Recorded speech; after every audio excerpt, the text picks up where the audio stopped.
Hello everyone, Omni-sensei here with What If I Was Reborn in the DC verse as the Shadow of Death Part 6. If you enjoy this content, please smash the like button. If you haven't already, please subscribe to the channel. Don't forget to check out the original story linked in the description. I hope you enjoy listening to it. Inside one of the halls of the watchtower, the atmosphere was heavy with tension. Galatea stood tall and composed at the center of the command room, her arms crossed as the most powerful beings on Earth observed her with caution. By her side stood Igris, his towering form and gleaming black armor radiating an eerie calm. The Shadow Knight's stillness was unnerving, even for veterans of countless battles. Superman took a step forward and addressed the room. They will be our allies in the coming war. The Shadow Monarch's forces have agreed to give us their support. Galatea nodded, her tone unwavering. We have a few thousands of shadows prepared to aid in the defense of Earth. Wonder Woman eyed Igris with a mix of hate and suspicion. I've already spoken with my Amazonian sisters. They're ready and will fight beside us. Across the room, John stood with visible scorch marks across his green skin, his voice calm despite the pain. I have contacted the world leaders. Their militaries are mobilizing and preparing for the invasion. Get this, Flash added, leaning against the table with a grin, though it didn't reach his eyes. Our rogues and villains are actually prepping to fight. For once, Earth is truly united. In the shadows of the room, a second Superman, battle-scarred and weary, spoke up, his voice grave. It won't be enough. Your enemy, Darkseid, has conquered dimensions. Even with all this strength, the battle will be anything but easy. Galatea turned toward him, her eyes sharp. Since you've seen your world fall and others with it, do you know how he operates? What should we be preparing for? The fallen Superman nodded slowly. Darkseid doesn't come with subtlety. He arrives at a single city, sometimes a landmark, and then his armies begin pouring in. They spread fast, not for strategy, but as a show of force and dominance. He thrives on overwhelming fear. Galatea raised a brow. Then isn't that to our advantage? If they are in one place, we can nuke them the moment they arrive. The fallen Superman shook his head. It won't work. First, there are the civilians. Then, Darkseid's technology. He can teleport incoming warheads and his shields can repel or absorb radiation. Any large-scale attack would only hurt Earth.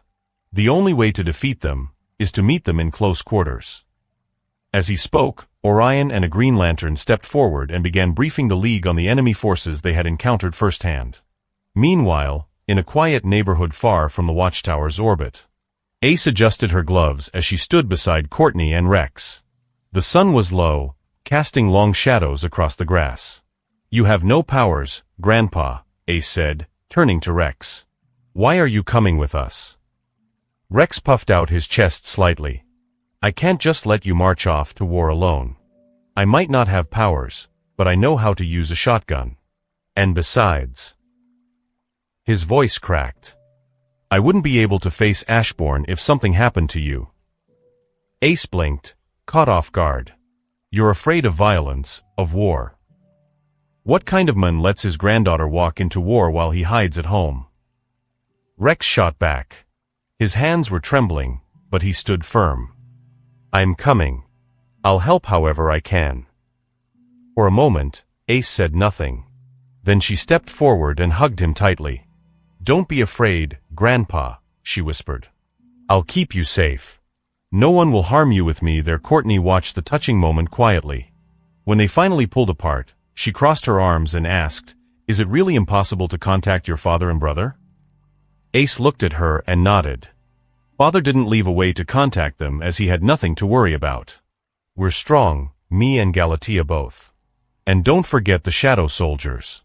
They're more than capable of taking down anything, even if the entire planet united against them.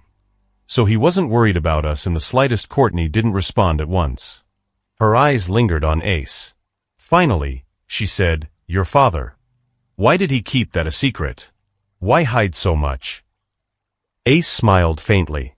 Because Father really enjoys living a peaceful life. Courtney exhaled and shook her head. I'll never understand him.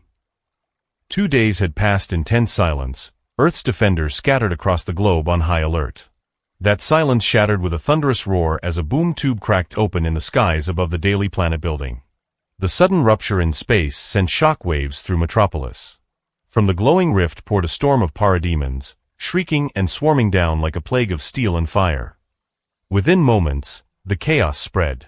Explosions rocked the city. Civilians screamed as buildings crumbled, and emergency sirens began to wail across the skyline. Far from the epicenter, standing in the command tower of Shadow Corp, Galatea narrowed her eyes, watching the destruction unfold on a large screen. Ace and Rex stood at her side. Galatea's voice was cold and calm. It seems he chose our city to begin the invasion. Ace narrowed her eyes and replied he chose it because Superman lives here, probably. I guess this is his way of making a statement. A portal appeared near them. The trio without hesitation walked into it and appeared moments later at the heart of the crumbling city. All around Metropolis, heroes and villains alike began converging toward the chaos. The Justice League, the Titans, magical defenders, speedsters, lanterns, each answering the call. Even longtime foes had set aside their grudges for this single moment. Earth had only one enemy now. Above the streets, Superman and Supergirl were already engaged in fierce combat, their fists flying through the air, tearing through squads of parademons with fury. But even as they cleared the skies, new boom tubes ripped open all across the city, vomiting out more monstrosities than before. Giant flying cannons darkened the sky, raining energy blasts on skyscrapers and defenders alike. Paradoom's twisted abominations that fused Doomsday's raw power with parademonic cruelty crashed into buildings, leaving craters behind. Foot soldiers, elite warriors in jet-black armor, marched through fire and steel, their ranks never ending. Among them moved the generals and lieutenants of Apocalypse, each one a terror in their own right. And then, above all, he appeared. Darkseid. Standing a monstrous 3 meters tall, his body sheathed in dark blue armor engraved with symbols of conquest, this Darkseid radiated an aura more oppressive than the one they knew in their world. He stood upon one of his colossal war machines, surveying the battlefield like a god peering down on ants. But Earth was ready. Portals shimmered into being across the war-torn streets. From Themyscira came the Amazons, blades gleaming. Villains emerged beside heroes, scattering to their assigned positions. From the deep ocean, the Atlantean army rose, armored and armed for the depths and the surface alike. And from the encroaching shadows came the soldiers of the Shadow Monarch. Galatea landed with Ace and Rex at the edge of the battlefield, each taking in the scale of the war unfolding. High above, Darkseid's voice boomed across the city. An impressive army you've gathered. Far more capable than the Earth's pitiful resistance of the other dimensions. But your efforts are futile. You will only lengthen your suffering. Superman soared into the sky, stopping just beneath the clouds. His cape billowed in the wind as he stared at the tyrant, his eyes filled with steel resolve. Things won't go your way here, he said.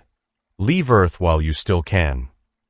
Darkseid chuckled a low, guttural sound that chilled the air. You are more insolent than your counterparts, he said with grim amusement. Then he raised a single hand. Destroy them. And with that command, the sky split with the thunder of war. Across the battlefield, as steel clashed and powers collided, Superman roared and rocketed upward like a missile, streaking toward Darkseid with all the might he could summon. The blow he landed shook the air, a fist driven by years of hope and defiance slamming into the tyrant's chest. But Darkseid didn't even flinch. With a contemptuous grunt, the god blocked the punch with a single hand, then responded with one of his own. A devastating strike smashed into Superman's jaw, hurling him across the battlefield and through several skyscrapers in a trail of shattered concrete and twisted metal. Superman didn't stay down. From the smoking wreckage, he burst forth again, face bloodied, determination unshaken. He flew fast, too fast for the eye to follow until Darkseid's eyes glowed red. The Omega beams launched without warning, twisting and curling through the air like serpents, and struck their mark. An explosion lit the skyline, and Superman crashed to the ground, blood streaking his suit, dust swirling around his crumpled form. Darkseid stepped forward, towering and calm, his voice booming with disdain across the battlefield. Is that the best this Earth can offer? But then the winds shifted. A blur of shadow swept across the air like a thunderbolt. In an instant, Darkseid was struck by a crushing force that slammed into him and sent the god flying from his war machine, crashing into a skyscraper that trembled and buckled on impact. The battlefield fell into silence. Apocalypse forces stared in disbelief. Even the heroes paused. From above, he hovered, Baru, the Ant King.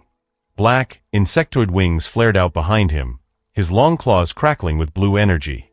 His very presence radiated menace and bloodthirst, his gaze locked onto Darkseid as the building groaned under the weight of the god's fall. Baru's voice echoed with terrifying calm, each word sharp like a dagger. In the name of my king, you shall fall here, invader. In the rubble, Darkseid stirred. His glowing eyes narrowed as he rose, fury etched into every inch of his expression. Above the war-torn skyline of Metropolis, the sky was a canvas of fire and thunder. Supergirl soared through it, landing a devastating punch that sent a parademon crashing into the concrete below. But she didn't have time to breathe. A blur shot toward her from above, then bam. A fist collided with her face, sending her spiraling through the air. Supergirl steadied herself, floating midair, eyes narrowing at her attacker. There, smirking arrogantly in the sky, was a twisted reflection of herself. She looked nearly identical, except for the revealing black version of her old costume, ripped midsection, thin straps, and a skirt barely worthy of the name. Well, well, the dark Supergirl purred mockingly, arms crossed beneath her chest. The me in this dimension is just this? How disappointing. Kara gritted her teeth. You actually work for Darkseid? And what's with the thought outfit? The dark version laughed, the sound sickly sweet. Darkseid is my master. And what's wrong if he enjoys a little skin? Her tongue flicked across her lips as she said it, eyes glinting with depravity. Kara flinched in disgust. The dark Supergirl turned her attention to the distant toward Superman. In my dimension, I killed that trash. And now I get to kill another version of me and maybe my useless cousin, again. How exciting. That's it. Kara growled. I'm taking you down. She rocketed forward, fists flying, and the dark Supergirl met her head-on. The air cracked with thunderous shockwaves as their punches collided, blow for blow, kick for kick, the skies burned with their fury. They were equals. In strength. In speed. But not in cruelty. The dark Supergirl was brutal, every strike held a savage edge and she slowly began to overpower Kara, who grunted under the pressure. Then a streak of light broke through. Wham! The dark Supergirl was blindsided, sent spiraling through the air. Kara looked up sharply. I don't need your help, she said bitterly. Floating next to her with a cocky smirk was Galatea. Oh, please, Galatea said. You think I'd miss a chance to beat the hell out of you? She pointed at the dark Supergirl, grinning. The dark Supergirl steadied herself, eyes flicking between them. Wait, do I have a sister in this world? She's a clone, Kara corrected flatly. Galatea shrugged. Still better than the original. With a shout, Galatea surged forward, slamming into the dark Supergirl. This time, the tide shifted, the dark Supergirl lost ground, forced to defend under Galatea's relentless, strategic blows. But then, a blinding flash followed by a sharp strike knocked Galatea away. She twisted in the air, regaining balance, and turned to see a new enemy stepping into the fray. The woman wore sleek, tight black body armor, her skin an ashen gray, eyes burning red, and her hair a midnight black waterfall over her shoulders. Galatea tilted her head. Who the hell are you supposed to be? Darkseid's wife. The woman gave a cold, confident smirk. Actually, his daughter. Grail. And I am your demise. The dark Supergirl laughed with glee, floating beside her new ally. Well now, she said, stretching. 2 on 2. Just how I like it. I'd love to continue my intimate fight with my counterpart. Grail's red eyes locked onto Galatea. And the older one, she's mine. The four hovered in a perfect square of chaos. The air between them sparked with tension. Metropolis burned. Superman blasted through another parademon, sending its charred body crashing into the ruins of a collapsed building. He turned, his eyes immediately locking onto the brutal clash between Darkseid and the towering shadow monster, Baru. Even amidst the chaos, Superman couldn't deny the truth that clawed at the back of his mind. This dark side was stronger than the one he had faced before. Taller, faster, and more devastating. The god's blows shook the skies, and yet the insectoid shadow, Baru, matched him with vicious blows. Thank God he's on our side, Superman thought grimly, remembering how Baru had nearly killed him once. A scream echoed behind him. Superman's instincts flared. He twisted just as a group of paradooms charged. Their snarling faces and glowing red eyes were nightmares brought to life. He slammed into the first, killing it with a single blow, but the rest closed in, claws raking across his chest and arms as they pushed him to the ground with a powerful impact. He gritted his teeth. The impacts didn't hurt, but the claws were cutting him. Not deeply, but enough to make his skin sting and his body ache. Every scratch left a thin red line across his otherwise indestructible frame. How are they piercing my skin? With a roar, Superman exploded outward, punching two of the beasts away. Another grabbed his leg, dragging him down. He tore it off with a growl, but for every one he destroyed, more came. They piled on him like a swarm. Then a shockwave. All the paradooms were flung away, crushed under the weight of a greater beast. Superman rose slowly, his suit torn, his skin scarred and bleeding. He looked up at the hulking figure beside him, a shadow cast in darkness, radiating malice. Superman's stare.it resembled Doomsday. But it was darker. Twisted.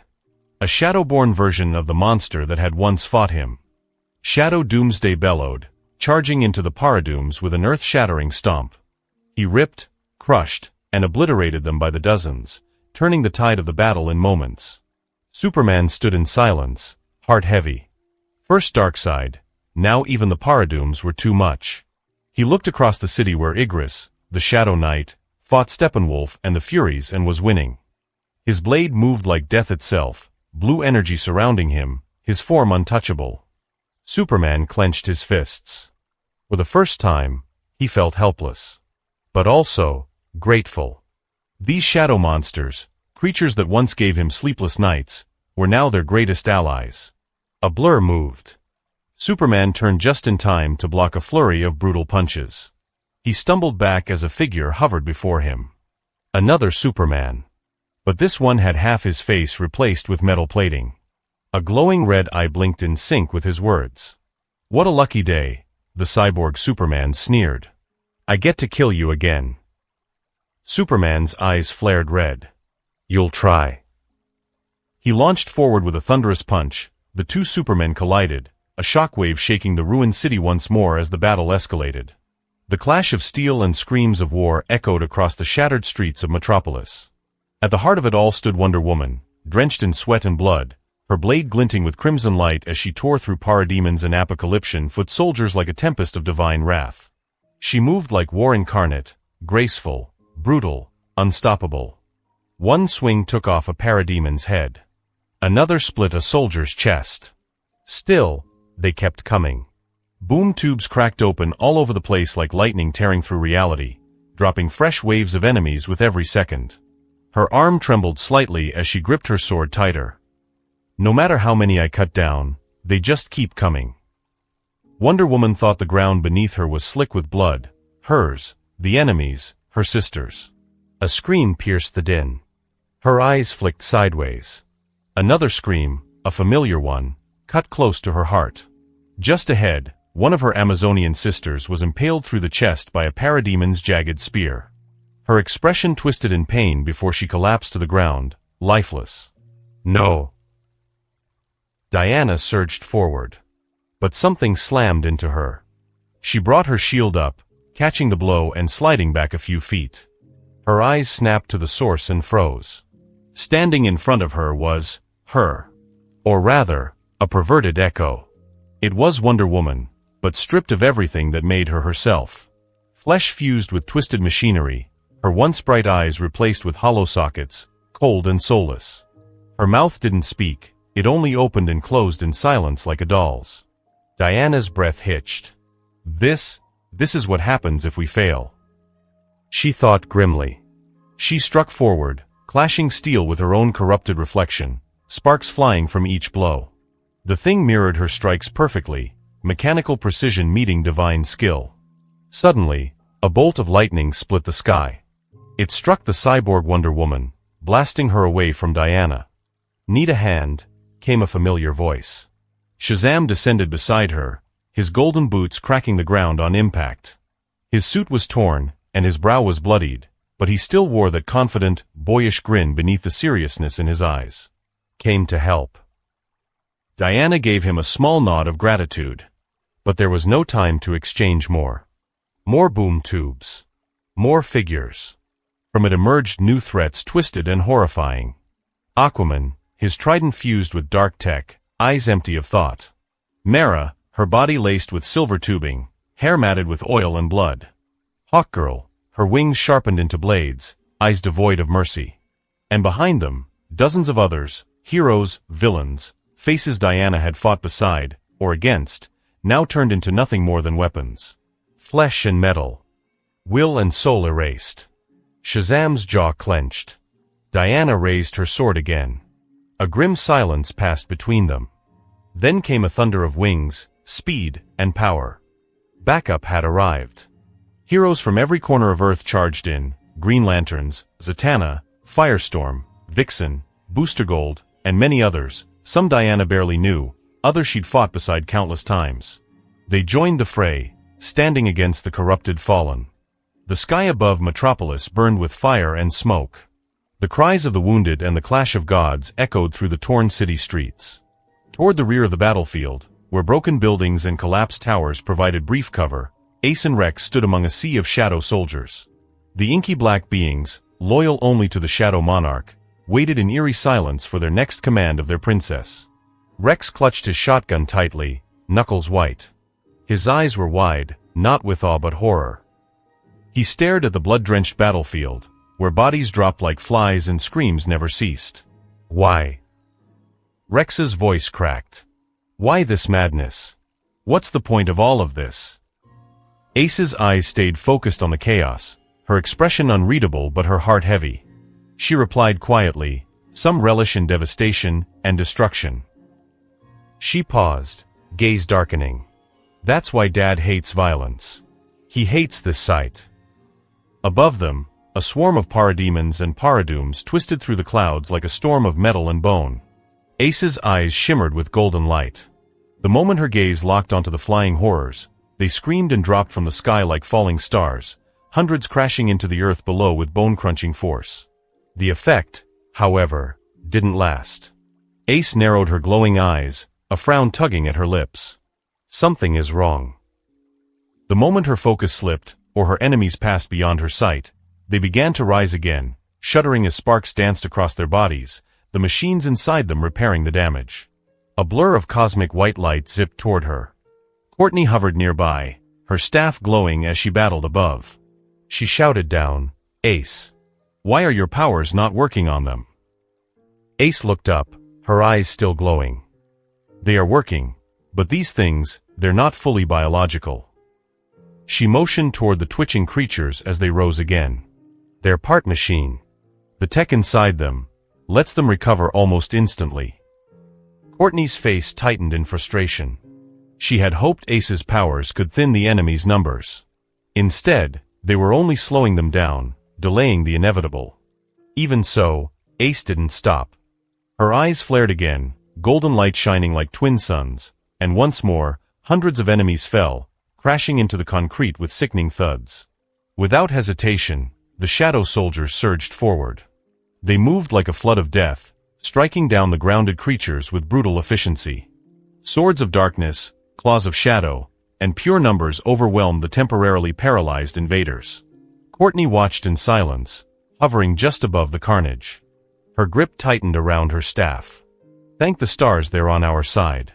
Rex remained frozen beside Ace, his breathing shallow. The sound of war was a storm in his ears, and his fingers clenched around his shotgun like it was the only thing anchoring him to reality. His eyes darted across the battlefield, scanning, searching, dreading. He pressed closer to Ace. The battlefield was chaos. Smoke and fire danced in the air, screaming steel clashed with roaring fury, and blood slicked the ground beneath trembling feet. The Teen Titans were barely holding the line. Their tight formation of Nightwing, Starfire, Cyborg, Beast Boy, Raven, Jinx, and Blue Beetle moved with precision and desperation. Each breath, each strike, each dodge was survival. And they weren't alone. Fighting beside them were allies from a fallen world, a Robin with Bruce Wayne's blood in his veins, another sickly Raven, and even a Superman and Lois Lane from a crumbling alternate world. Together, they fought like a cornered animal. Teeth bared. Blades drawn. But when the skies opened and tens of paradooms descended in unison, like the jaws of hell clamping shut, their hearts dropped. Even Starfire's fire dimmed. Cyborg scanners froze. Raven's breath caught. They had survived so much, but this? This was death. Until the sky erupted in fire. A wall of devastation magic, searing red and inky black, surged from the top of a ruined skyscraper. It tore through the wave of paradooms, incinerating them mid-air, leaving only shrieks and smoking metal. All eyes turned skyward. Atop the burning tower stood a giant shadow, black and red, its form unclear and yet divine in its terror. Magical fire poured from its clawed hands like a judgment long awaited. Surrounding it were smaller figures, same race, same rage, each hurling wave after wave of destruction onto the invading horde below. Lois Lane fired a pulse gun into a charging parademon, its body slumping lifelessly. She muttered over the noise, "I wish we had those things back home. One is holding Darkseid. Others taking on his top forces. And these guys." She motioned to the shadows above, "They're just slaughtering monsters like it's nothing." Superman from her world nodded solemnly. Raven of this earth, her face pale and solemn, spoke up for the first time in what felt like eternity. Her voice was low, almost reverent. "If only their king, Ashbourne, were here. This war could already be turning." As if her words had summoned it, the shadows beneath her twisted. A shape began to rise. Enormous. Primal. From the dark beneath her cloak, a massive, bear-like creature erupted with a roar that split the sky. Its fur was made of writhing shadow, its eyes burning blue. Teeth like swords, muscles like coiled storms. The group recoiled instinctively. Raven took a stumbling step back, fear twisting her features. The creature had been there the whole time. Hiding inside her shadow. She swallowed hard, her voice breaking. "Everyone almost knows by now. It is not a secret." The others stared in disbelief as the bear snarled at her, its gaze sharp with warning.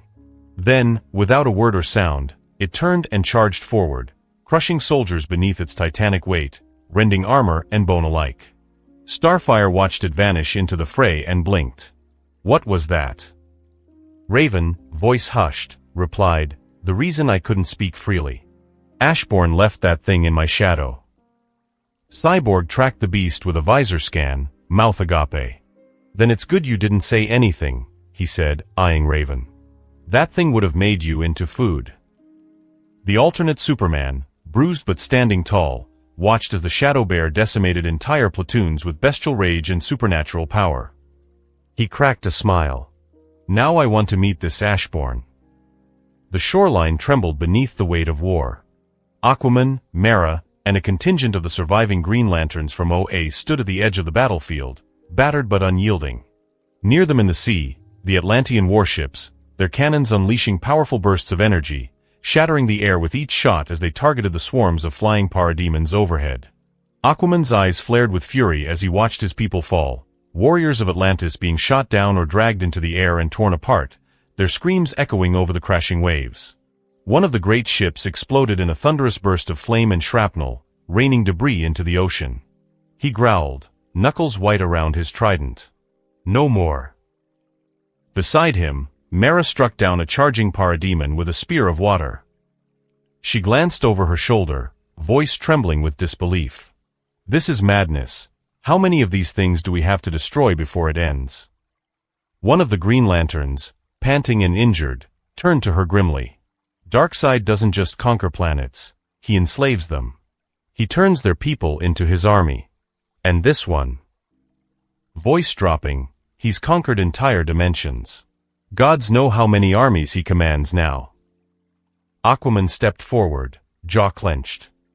"I don't care how many. We don't give up. If we do, it's the end of everything." But even as he spoke, The skies above rippled with a familiar and terrifying distortion. Another boom tube opened. From it poured dozens of glowing green figures, descending like silent meteors. For a moment, confusion washed over the defenders. Aquaman narrowed his eyes. Lanterns. But one of the remaining green lanterns took a step back in pure horror, his ring flickering with fear. No, what have they done? The new arrivals were green lanterns no longer. Their bodies were fused with twisted machinery, green power glowing from corrupted circuitry and mechanical limbs. Half-machine abominations, their eyes devoid of will or mercy. And then the sky turned green. An overwhelming wave of emerald light surged from the corrupted lanterns, blanketing the city in a blinding glow. The defenders shielded their eyes, only to hear the scream of engines torn from the sea. The Atlantean ships, all of them, were dragged violently from the ocean, hoisted into the air like toys. Aquaman stepped forward in horror, his voice breaking. No. Stop. But it was too late.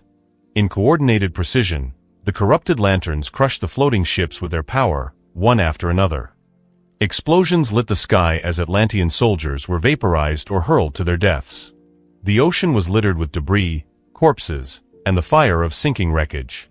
Within minutes, the majority of Atlantis' mighty fleet was gone. Mera collapsed to her knees, tears brimming. The remaining green lanterns stared in silence, despair taking root.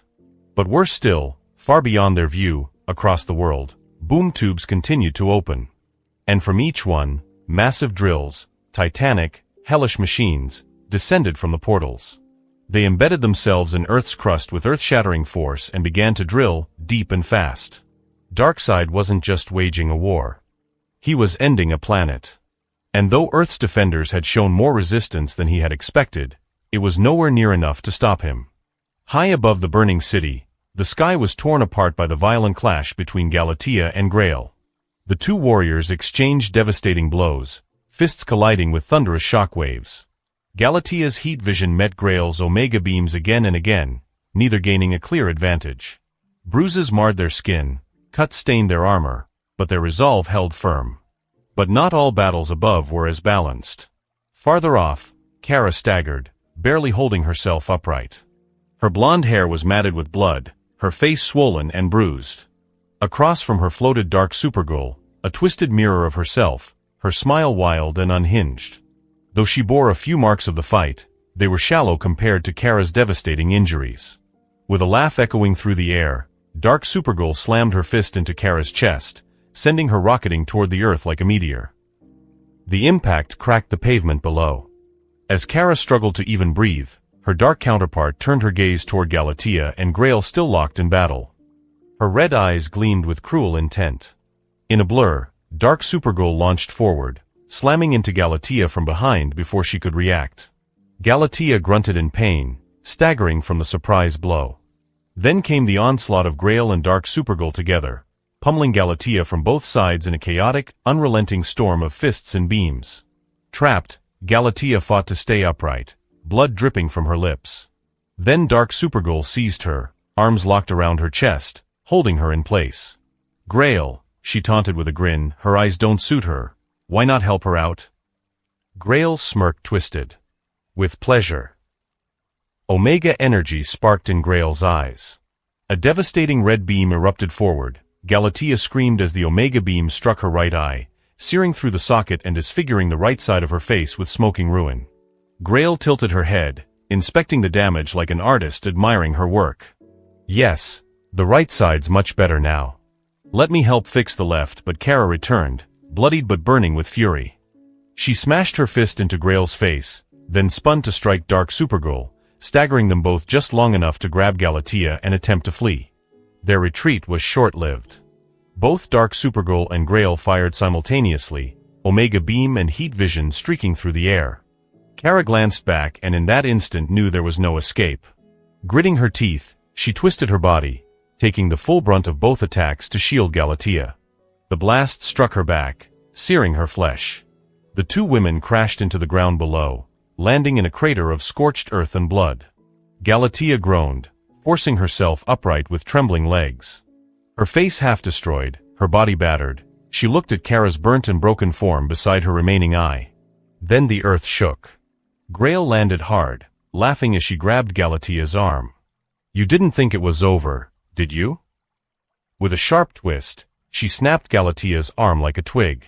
Galatia screamed.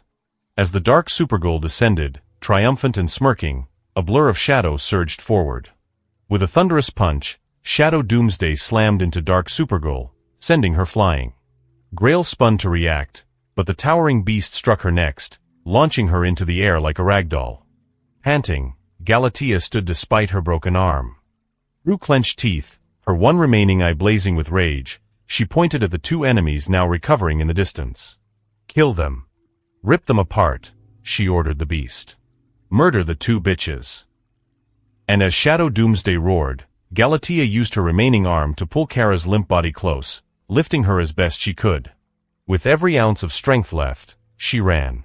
Superman stood amidst the ruins, his chest heaving, blood streaming down several wounds. His once pristine suit was shredded, his cape torn and clinging to his back in tatters.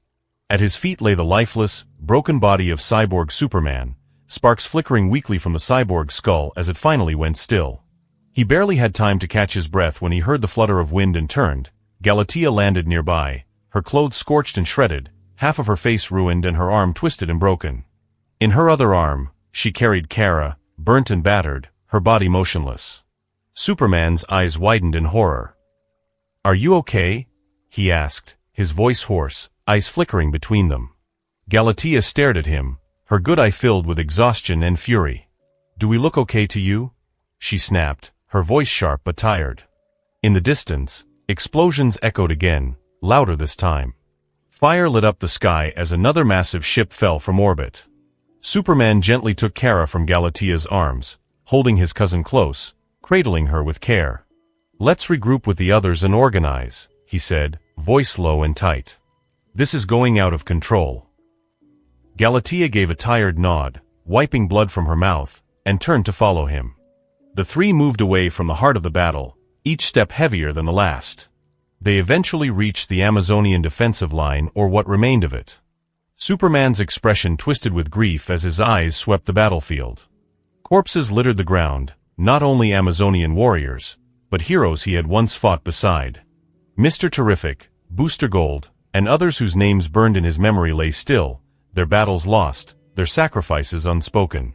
A familiar voice, strained but unbroken, called out, "Clark, you don't look good." Superman turned toward the voice.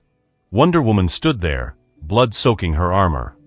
A long, deep gash marred her shoulder, and her left arm hung limp at her side.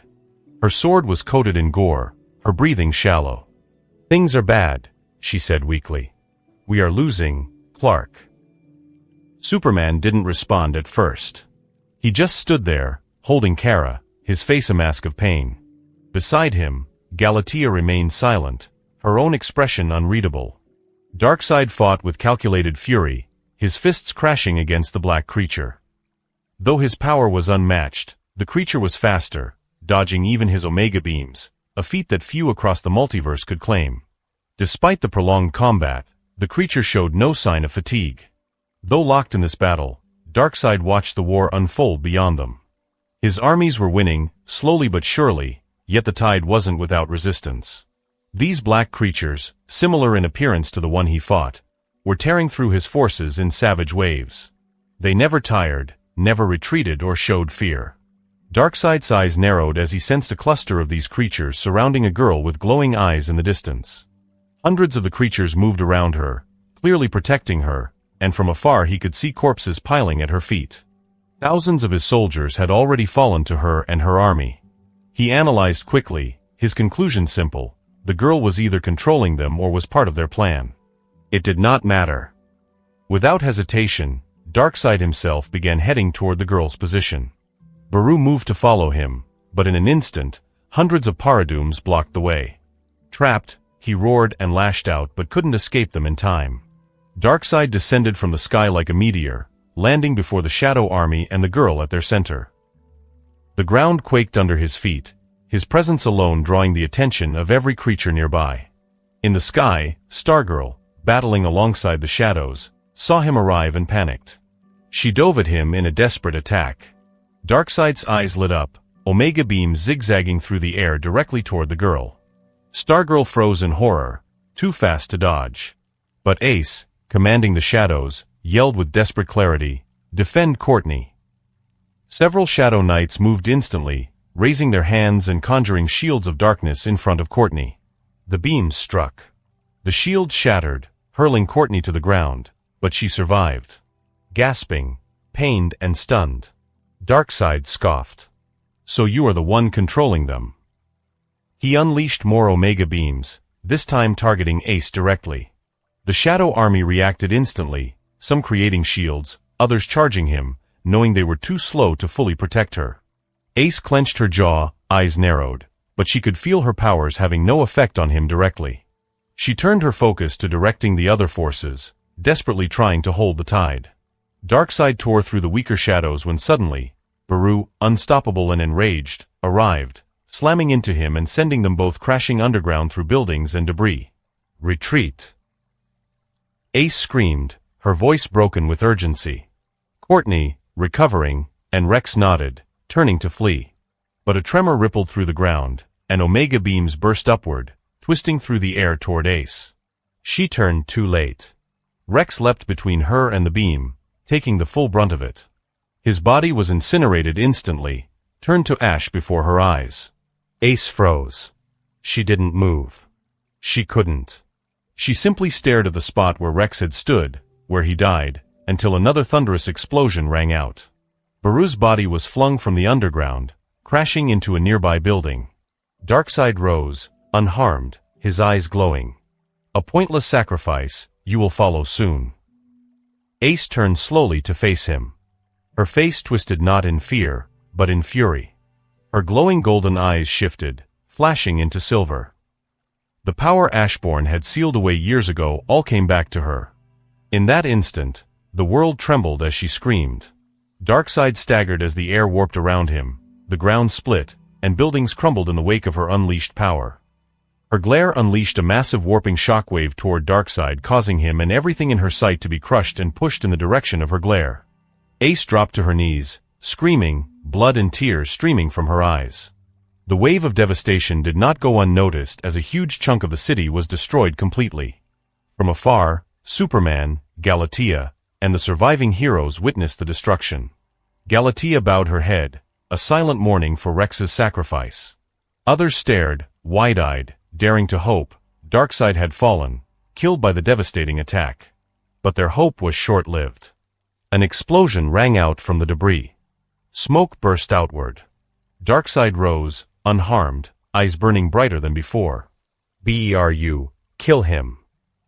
Ace screamed, her voice cracking. The shadow creature obeyed instantly, charging with renewed rage, but was intercepted by hundreds of paradooms. They piled onto him, slashing, biting, ripping. Darkseid looked at him, and from his eyes an Omega beam, the largest yet, which tore through the battlefield and struck Baru, destroying most of its body. The world stopped. But from the darkness, shadows surged. And Baru recovered, its body regenerating before them all.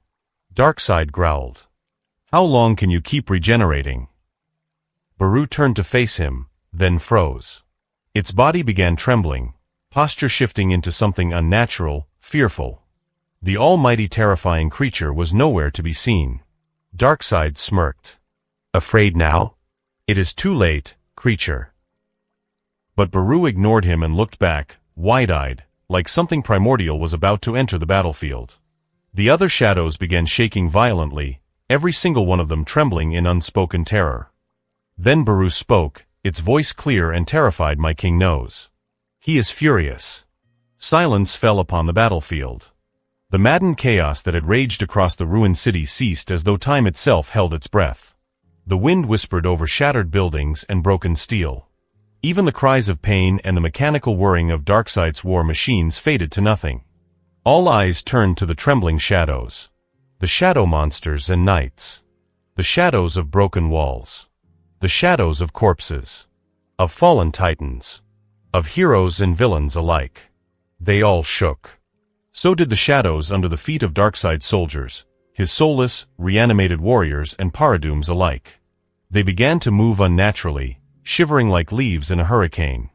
Even the other invaders, those monsters born from the fires of apocalypse, paused. Fear crept into them, inexplicably, irrationally. Baru's terrified words rang in everyone's ears, "My king is furious." Then, a rip in reality split open in front of Ace and Courtney, glowing with ominous, swirling purple. From it, two figures emerged. Ashbourne stepped through first. His mere presence was a weight that pressed against the world. Jet black eyes. Glowing purple pupils. No expression. No kindness. No humanity. Just wrath restrained behind unfathomable control. Beside him stood Amazo, his frame transforming into his golden 3-meter form, glaring forward with uncontained fury. Ace, still on her knees, blood and tears streaming down her face, looked up. "Grandpa Rex, he died, to protect me." Ashbourne's gaze did not soften. "I know." Amazo's hands clenched, but Ashbourne raised his own, still and calm. "Not this time," he said. His eyes shifted toward Galatia's distant figure, broken and mourning. He began walking. Step after step over the wreckage of what was once his home. His eyes scanned the aftermath, the shattered remains of Shadow Corp Tower, the bodies of Jinx and Blue Beetle lying cold and still, the other Titans injured and scattered, Kid WYKKYD's lifeless form near the Sobbing Bill, Mammoth and Gizmo. Shops he visited. Streets he once walked with friends. Laughter, now echoes lost in smoke. People he knew in person, others he knew about, civilians, villains and heroes. His home was filled with destruction and death. Ashbourne's gaze rose slowly, and locked onto Darkseid. For the first time in this life, Ashbourne felt pure hatred. His fury was not fiery, but cold. Absolute. Darkseid narrowed his glowing eyes. "So, you are the controller of these black creatures. An interesting power. Swear loyalty to me, and I shall spare you and a few of your choice." Ashbourne stopped walking. His voice, quiet but sharp as a blade, echoed through the broken city. "Spare me? You, a puny god, think you can spare me?" A pulse of shadow erupted from beneath his feet. It spread like a wave in every direction. From it, thousands of shadows rose, menacing, imposing. Yet, they were different from before.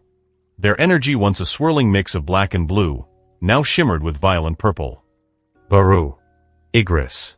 The entire existing army shifted, darkened. Stronger, glowing purple.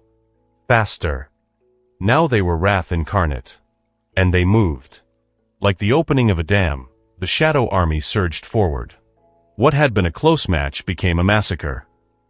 Igris tore through Steppenwolf and the Furies as if they were made of paper. Doomsday crushed Grail and Dark Supergirl beneath his heel. Baru collided with Darkseid again, and this time, the tide had turned. Each strike Baru landed forced the new god back.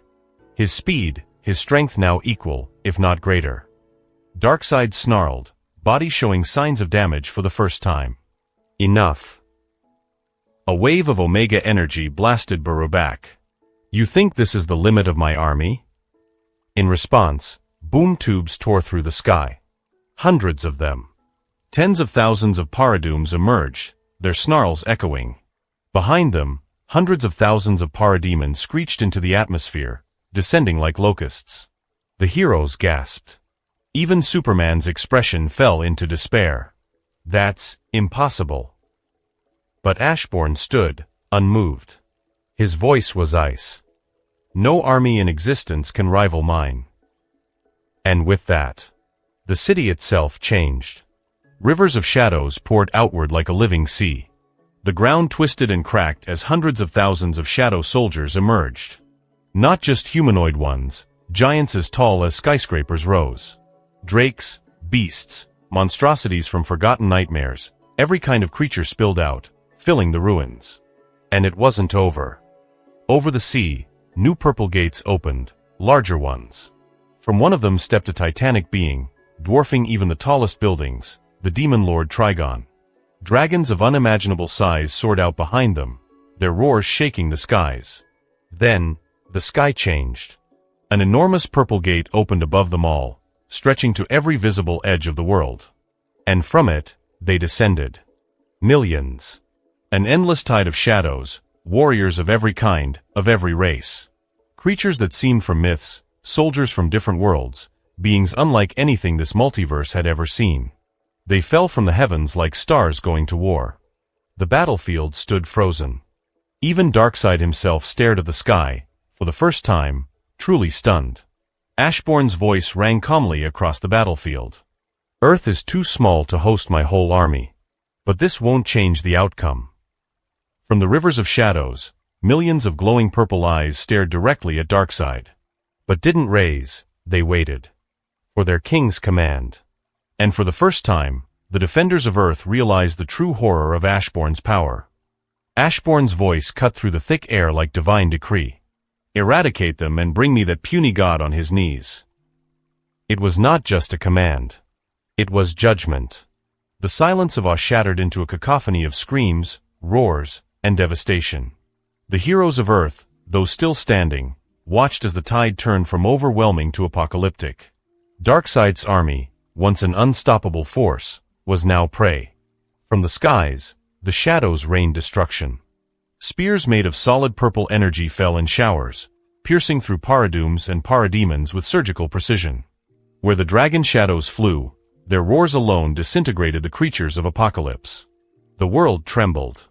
Storms formed from the sheer velocity of their wings. The ground below was no safer. Thousands of humanoid shadow warriors, clad in armor sculpted from the essence of death, shot through the air, carving paradooms as if they were paper. Amidst the massacre, Darkseid stood. But he was no longer the fearsome conqueror towering above the battlefield. Before him stood a knight, a colossal one. Twice his height, clad in obsidian armor crackling with purple energy. No name was spoken. It did not need one. This was the hand of the Shadow King. Darkseid's eyes blazed crimson, and the Omega beams fired. They twisted midair, impossible to dodge, unstoppable. They struck the knight full force. And fizzled. The knight shrugged, took a step forward, and grabbed Darkseid by the arm. Then came the punches. Each blow shook the ground like an earthquake. With each strike, the god of Apocalypse groaned, not in rage, but in pain. His armor cracked. His face bled. Finally, the knight seized Darkseid by the back of the neck, dragging him across the field like a broken trophy. The corpses of his army lay shattered around him. The cries of dying parademons still echoed. He was thrown before Ashbourne. Forced to his knees. Ashbourne stared down at him. His voice was low, controlled. "Where is your hubris now, God?" Darkseid looked up, bruised and bleeding, yet unbroken in pride. "You think you've won," he hissed. "I am a god. Even if you kill me now, I will return. I will continue what I started." Ashbourne's eyes narrowed. "I know, but you won't come back." His voice was still. Terrifying. "I will make sure your name is forgotten.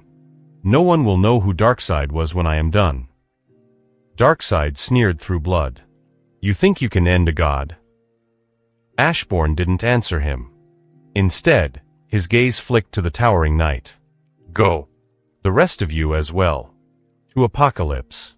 Destroy it. Leave no living creature. Not one." The knight nodded and dissolved into shadow. One by one, the titanic beasts, dragons, humanoid soldiers, and monsters turned into pure darkness, swirling together into a vortex. They rose, a black tower breaching the sky until a massive gate appeared high in the sky. The Shadow Tower entered the gate like an arrow of doom. Ashbourne's voice echoed behind them. "Your name will be eradicated from this world. No one will remember you." Darkseid forced himself to stand, wobbling, blood dripping from his wounds. He turned and looked around. In less than 5 minutes, his army had been reduced to a few thousands. He clenched his jaw. His eyes burned red again. "You just sent your entire army away," he growled.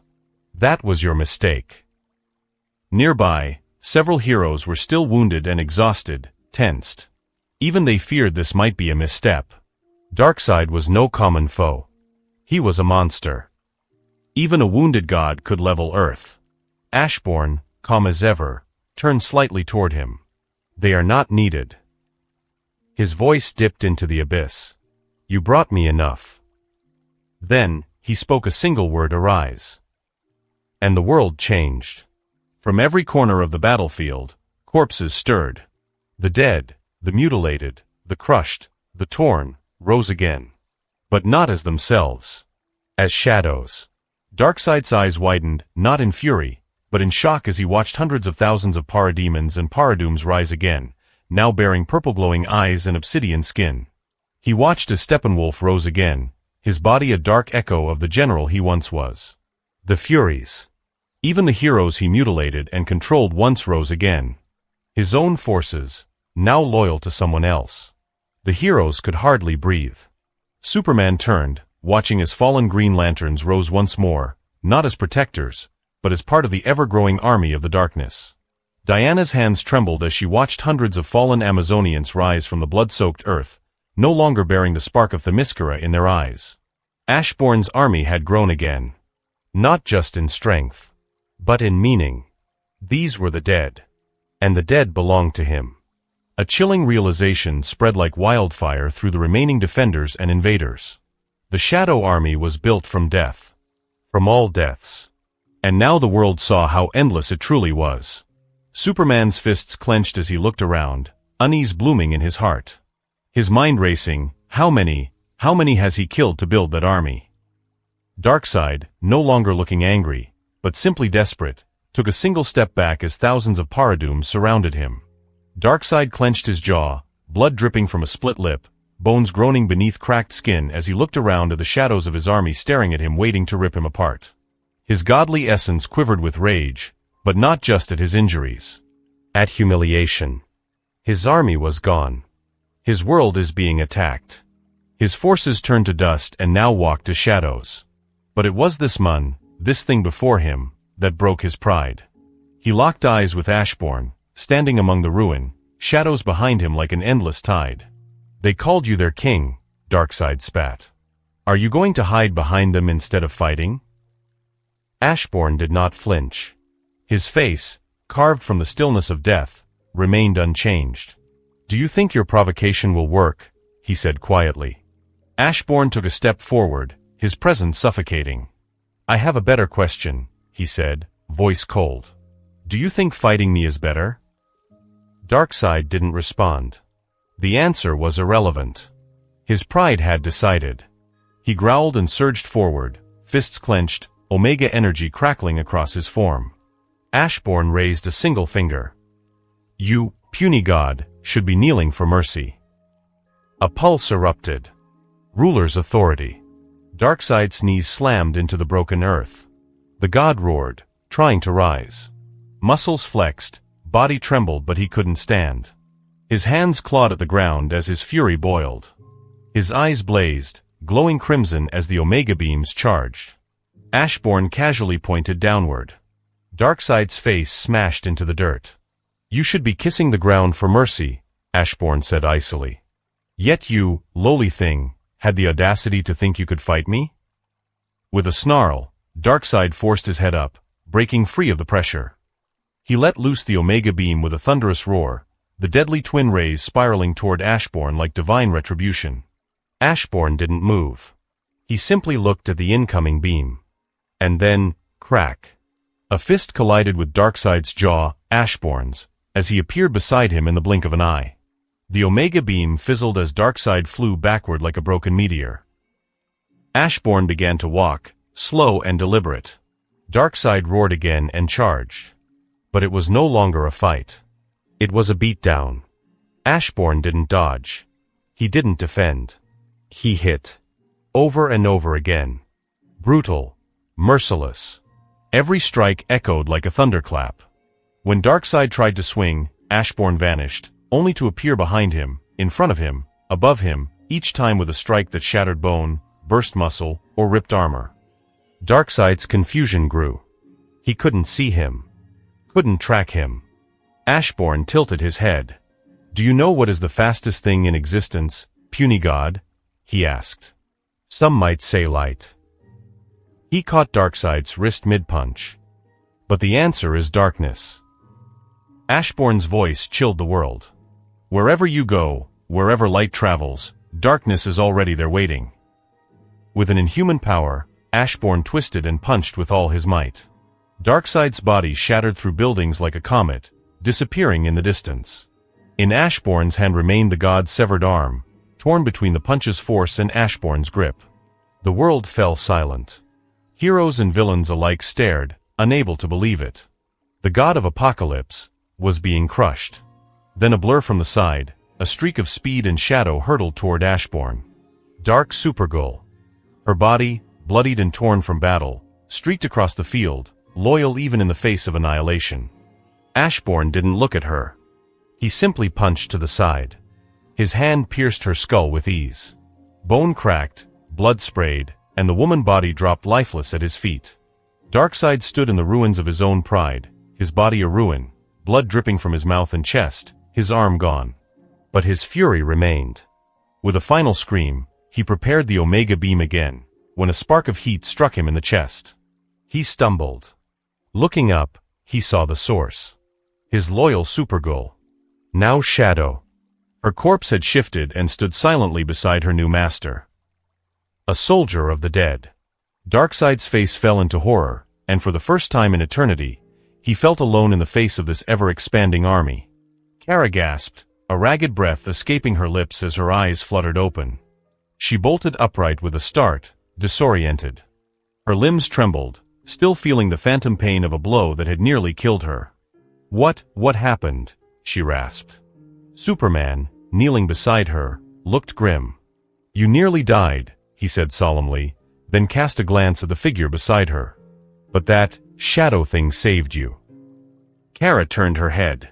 A tall, silent shadow loomed beside her, motionless, watching. Thanks, Kara said softly. The shadow didn't respond. She blinked, confused, and slowly stood. What did I miss? A voice replied from nearby. A lot, said Galatea. Kara turned, startled. Galatea stood tall and whole, her wounds healed as if they'd never existed. Kara followed her gaze, then froze. In the distance, Ashbourne. Before him stood Darkseid, bloodied and broken, and around them, hundreds of shadows, once paradooms, now loyal to a new master. What is going on? Kara asked, her voice barely a whisper. Flash, who had joined the moments earlier, spoke with a half-wry, half-terrified tone. You missed a lot. Ashbourne Black came back and went full death god on apocalypse forces. Genocidal mania included. Kara turned her eyes back toward Ashbourne. She saw it all. The way he walked, like strength incarnate. She heard every word he spoke. The way he shattered Darkseid's pride. The moment her dark counterpart charged to help, only to be struck down without Ashbourne even looking. The punch. The piercing hand. The collapse of Dark Supergirl's body. Kara flinched. But then she watched the shadow of her counterpart rise from the corpse. Stand beside Ashbourne. Her stomach turned to ice. How? She whispered. Superman's voice was grave, his eyes hard with dread. He commands the dead, he said. Every shadow you see, every single one of them, came from a corpse. They are bound to him. Utterly loyal. Kara's lips parted in horror. Her gaze drifted over the battlefield. So many shadows. So many lives ended, and now in his service. She finally understood. Ashbourne wasn't just powerful. He was terrifying beyond anything she had ever known. The world watched in silence as Ashbourne walked slowly toward the broken god who had once ruled with absolute fear. I truly can't fathom, he said, voice cold, what made you think fighting me was a good idea? With a final desperate cry, Darkseid unleashed the Omega Beam. Brighter and stronger than ever before. A direct blast to Ashbourne's chest, a beam strong enough to annihilate stars. The impact triggered an eruption of a wildfire of energy, red and golden, engulfing Ashbourne in a tempest of destruction. But from within the fire, Ashbourne walked. Unharmed. Unbothered. You couldn't match my soldiers, his voice echoed through the flames. You were beaten by them. But still, you wanted to take me on. The red storm burst apart as darkness erupted, swallowing the Omega beam. A torrent of black and purple flames surged forward, devouring everything in its path. Darkseid staggered back, dread consuming him as he asked, "What are you?" The world began to change. The sky blackened into a void deeper than night. Streets turned pitch black. Rubble, buildings, even light itself, vanished into endless darkness. All colors were lost. The world became monochrome death. And in that void, only one light remained. A towering torrent of purple fire, roaring where Ashbourne stood. Then came his voice, but not as before. Now, it was inhuman. "I brought down rulers," he declared. "Monarchs. The Iterum alike." His tone rumbled like a god's damnation. "And you, a mere god, think can take me on?" Every syllable shook the souls of the living. From within the inferno walked a giant, 5 meters tall.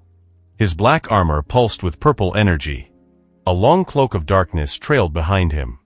His helmet was ancient and cruel, eyes glowing like twin stars of apocalypse. Atop the helm burned a crown of purple flame. With a single step forward, the entire world shook. Silence. Every living creature across the world fell into stillness. Their thoughts fled. Their bodies refused to move. Fear gripped them, not just fear of death, but of something far worse. This was judgment. This was inevitable. The incarnation of death and darkness had come.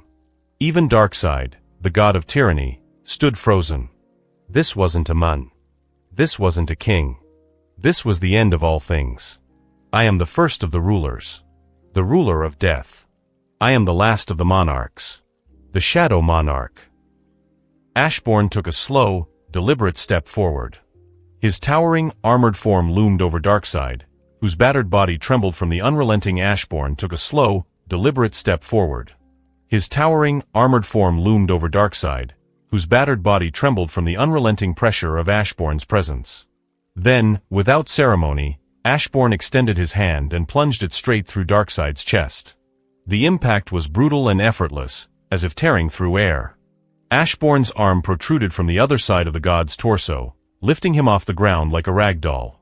Darkseid's eyes widened in disbelief and agony. "You think you are safe because of this avatar?" Ashbourne's voice was low, cold, and absolute. "You think I cannot reach you because your real self resides in the god sphere?" Darkseid screamed. But Ashbourne was unmoved, his tone filled with cruelty. "I will rip through every dimension you exist in," he said. "Every fragment of knowledge regarding you will be erased. Every creature that dares speak your name will be destroyed. Even the other gods will not be spared." Darkseid's avatar convulsed as his essence was forcibly torn apart, the Omega force within him shrieking in defiance, but Ashbourne was already drawing closer, his burning eyes piercing into what remained of the tyrant's mind. "I will erase you from the history of every world," Ashbourne declared. "Then I will come to the god sphere to end you. No gods will save you. No apostles will be able to stop me. Even if the Iterum of this multiverse steps in, it still won't be enough." Darkseid's screams choked into silence as the avatar's body disintegrated into black ashes, swept away by the windless void. A sudden ripple tore through the air behind Ashbourne. A new gate opened, this one swirling red and glowing with primal chaos. From it stepped a tall man clad in black armor, his long red hair flowing like blood on fire. His grin was wild, his aura exuding destruction. "You didn't call me for years," he said with a smirk. "I thought you forgot me in your endless army." Ashbourne turned slowly. "Antares," he said. "You are the monarch of destruction. I will allow you this time to do what you like. Scout the multiverse for the tyranny god, Darkseid, and erase all traces of his existence. Then destroy his true self in the god sphere." Antares laughed, eyes glowing with murderous joy. "The naive one who preached peace to the bitter end, now asks me to kill and destroy on such a scale? What did that lowly thing do to earn such wrath?" Ashbourne's gaze sharpened. "Do you want to die for good?" Antares raised his hands in surrender. All right. I was just curious. Leave it to me. Tens of billions will die in the name of your cause." He turned to the gate, laughing maniacally. "I've missed this." Then he vanished into the swirling red gate, leaving a faint trail of destruction behind him. The world was silent. No wind. No breath. No movement. Until Amazo stepped forward, his voice the first to break the tension. "Father, is it wise to give the most deranged and dangerous of the monarchs a free rein?" Ashbourne didn't turn. "It doesn't matter as long as he gets the job done." Then, the crushing darkness that had swallowed the planet began to recede. Color returned to the land. The sky softened from black to blue-gray. Buildings, ground, and cities regained their textures, though the scars of war remained. But no one moved. No one dared. Ashbourne in his human form stood there, a god among corpses and shadows, the embodiment of death incarnate. Amazo stepped closer, analyzing the Earth's core with his internal systems. He blinked. "My scanners show the Earth's core is damaged significantly," he said. "At this rate, Earth will die in a year at most." Ashbourne stood still, silent as stone. His blazing purple eyes regarded Amazo, who was reviewing the deep readings of Earth's failing core. "Fixing the core with normal means is impossible," Amazo said, voice steady but weighted. "There's too much internal collapse. The planet cannot be fixed at this stage." Ashbourne sighed. Then, with a slowness of finality, he raised his hand. Darkness wrapped around it in tendrils of shadow, pulsing with energy. When the darkness dispersed, a cup shimmered in his palm, a glowing vessel of impossible design, forged by the oldest being Ashbourne had known. Without a word, Ashbourne tilted the cup. A single drop of golden liquid fell. The moment it touched the ruined earth, a radiant explosion of light surged outward. The golden light swept across the land like a tidal wave, enveloping everything, land, sea, and sky. As far as the eye could see, everything was bathed in brilliance. Survivors across the planet shielded their eyes from the intensity, gasping in awe and fear alike. Then, as quickly as it had arrived, the light began to recede. When it cleared, the world had changed. The battlefield was gone. The ruins had vanished. The city stood whole again, buildings gleaming, streets repaired, even the smallest crack sealed. It was as if the war had never happened. Survivors blinked and looked around in wonder. Homes restored, life returned. Amazo scanned the Earth's core once more. His eyes flickered, then refocused. "The planet has been restored to its original state," he announced. "Everything is back to normal." A small figure stepped forward. Ace. Her eyes were red with tears, her voice soft and trembling. "Dad, can't you revive Grandpa Rex?" Ashbourne looked down at her. His expression softened just slightly. Ashbourne said quietly, "If I wanted to bring him back, I would have to change fate. That would trigger a crisis, one that would destroy everything. The world would be reset, everyone would vanish. That's the law set by this world's Zitterim, and everything is set on stone, only the owner can change it." Ace's lips quivered. Her tears returned. She said nothing more, just buried her face into her hands and cried. Ashbourne turned to Amazo. "Take her home," he said. "Stay beside her." Amazo nodded once and gently took Ace's hand. With a shimmer of light, the two disappeared into the shadows, bound for safety. Ashbourne remained alone for a moment. Then his gaze shifted to Galatea and the battered members of the Justice League nearby. Without a word, Ashbourne teleported. In the blink of an eye, he appeared before them. No one spoke. Not even Superman. They stared at him, not with pride or hope, but with fear. The kind that settled into the bones. The kind the gods evoked when they walked among mortals. Galatea finally broke the silence.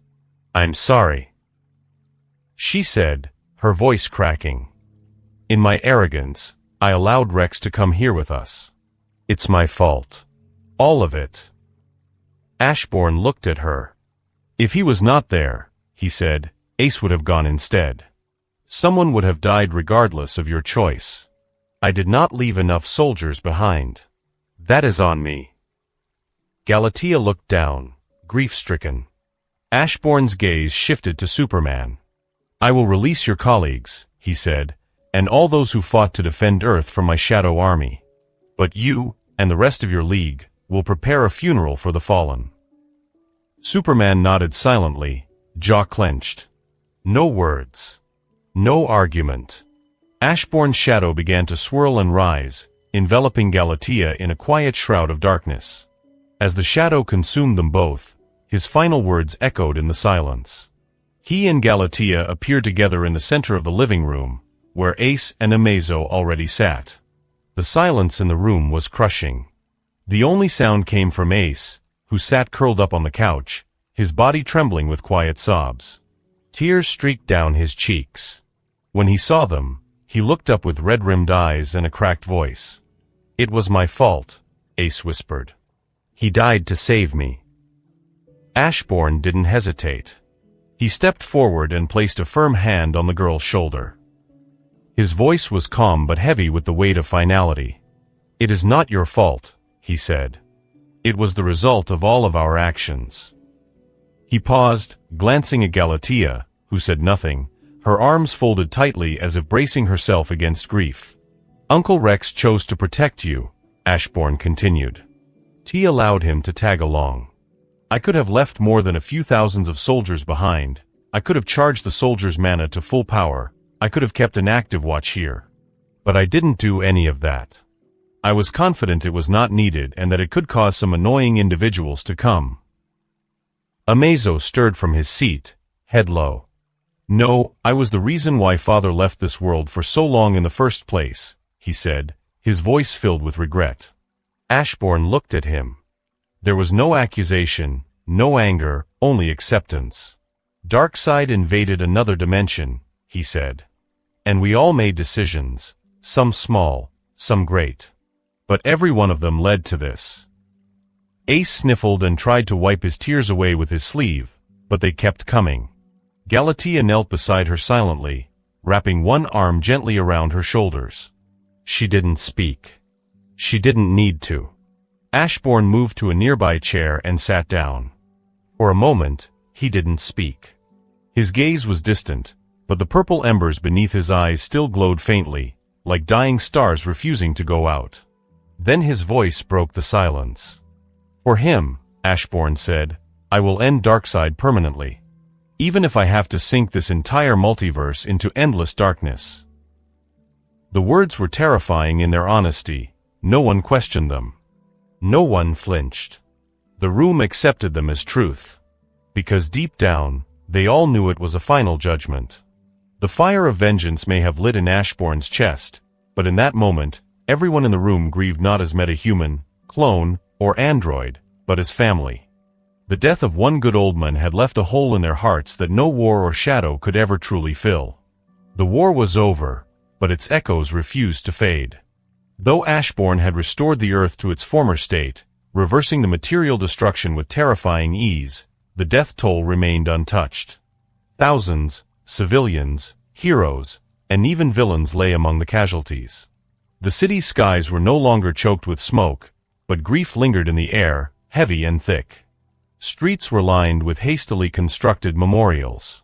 Heroes and civilians worked side by side, lighting candles, preparing funerals. Capes fluttered in silence, not from wind, but from solemn duty. Statues were planned, names engraved on black stone, and not a single hand remained idle. Even the villains, infamous for their selfishness and cruelty, stayed quiet.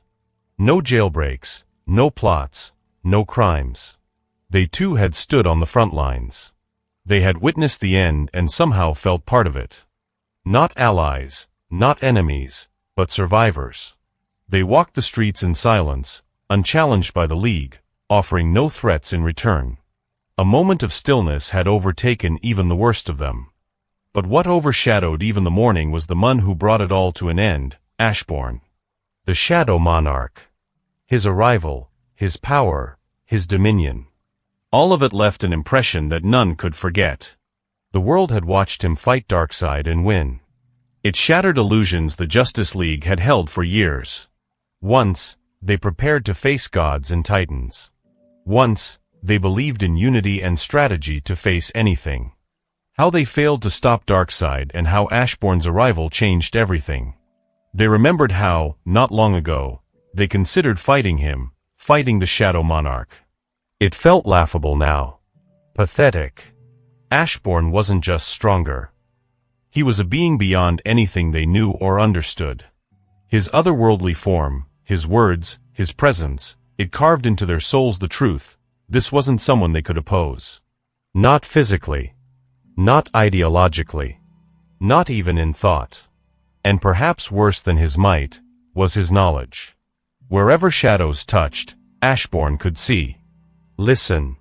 No. It didn't matter if it was a whisper in the watchtower or a prayer in Atlantis. If it hid in darkness, he was there. That truth sank into their bones. No more private conversations. No more offhanded judgments. Even alone, no one dared speak ill of the Shadow Monarch. He commanded both death and darkness. His army was made of the dead. And they followed him in blind loyalty. Reverence. Akin to soulless slaves. Even Trigon, the nightmare demon so many thought unstoppable, stood among Ashbourne's ranks, just another soldier. When Raven of the Teen Titans saw her father among the dead, she fell to her knees. Her counterpart from another world screamed in horror. Trigon, their father, who once threatened the world, was gone. His soul belonged to someone else now. Someone far worse.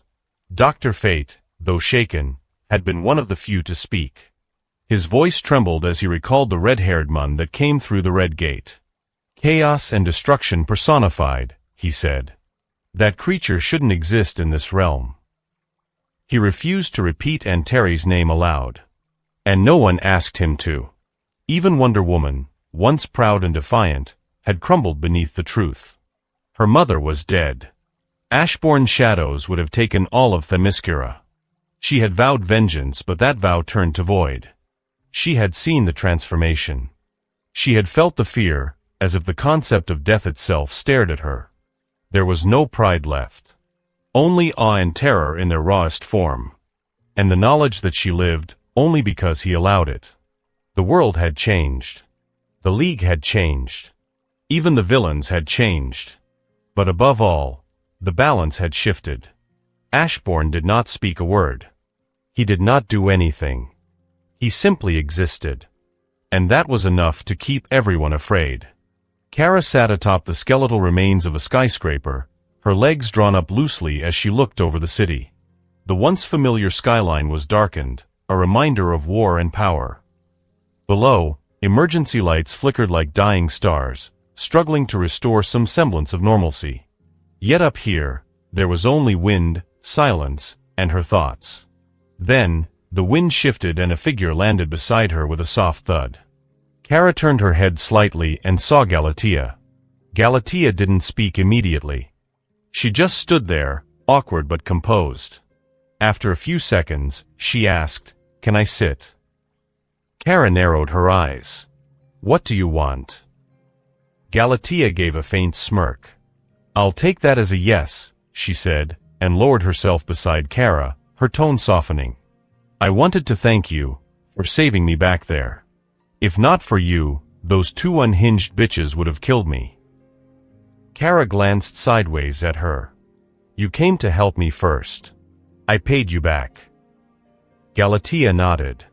"Maybe. I was disoriented from the pain. Still, I noticed how you blocked them with your body. You nearly died. You didn't have to do that, for a clone." Kara was silent for a long moment. Finally, she said, "I didn't mean to sacrifice myself for you. But, my body moved on its own. I guess I've gotten used to throwing myself in front of people." Galatea stared ahead, then slowly exhaled.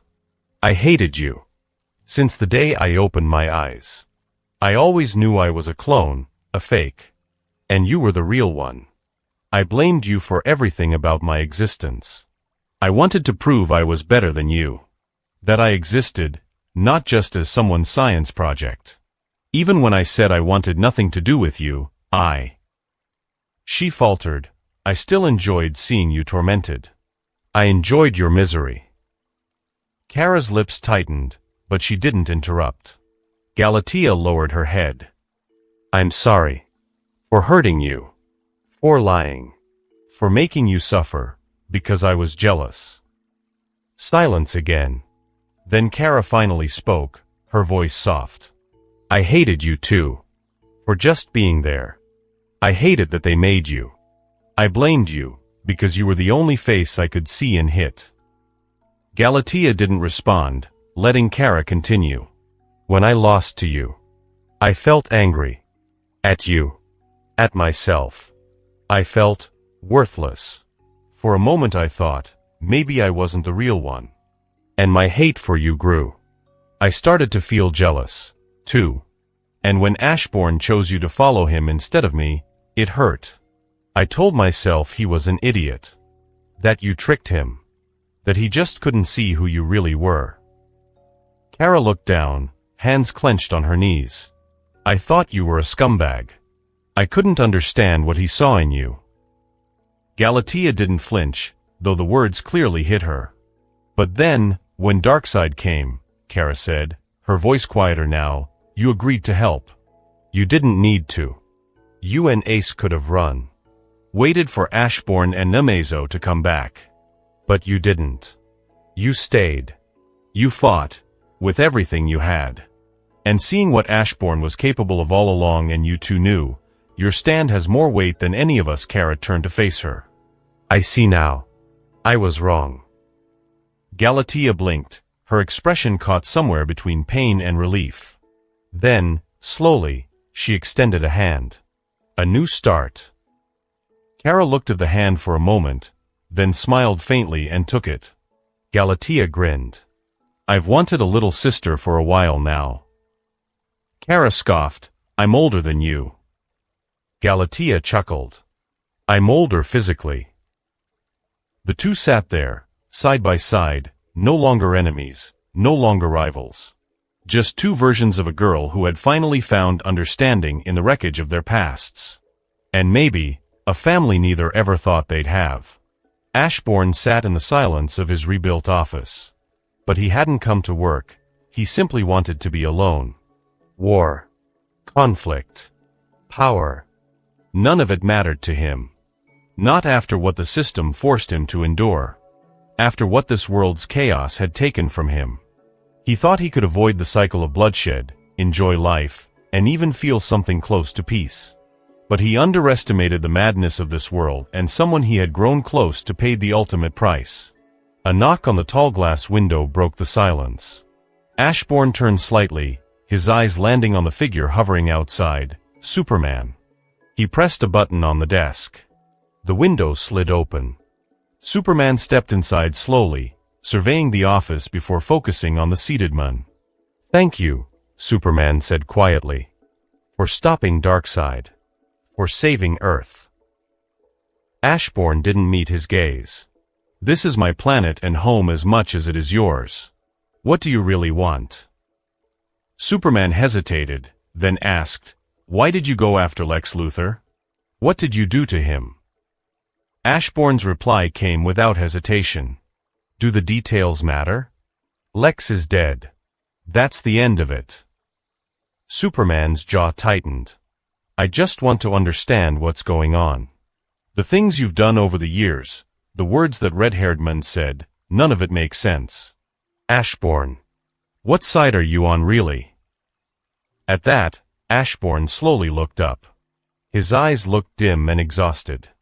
I'm just someone who's bored, he said, and tired. Tired of fighting. Of killing.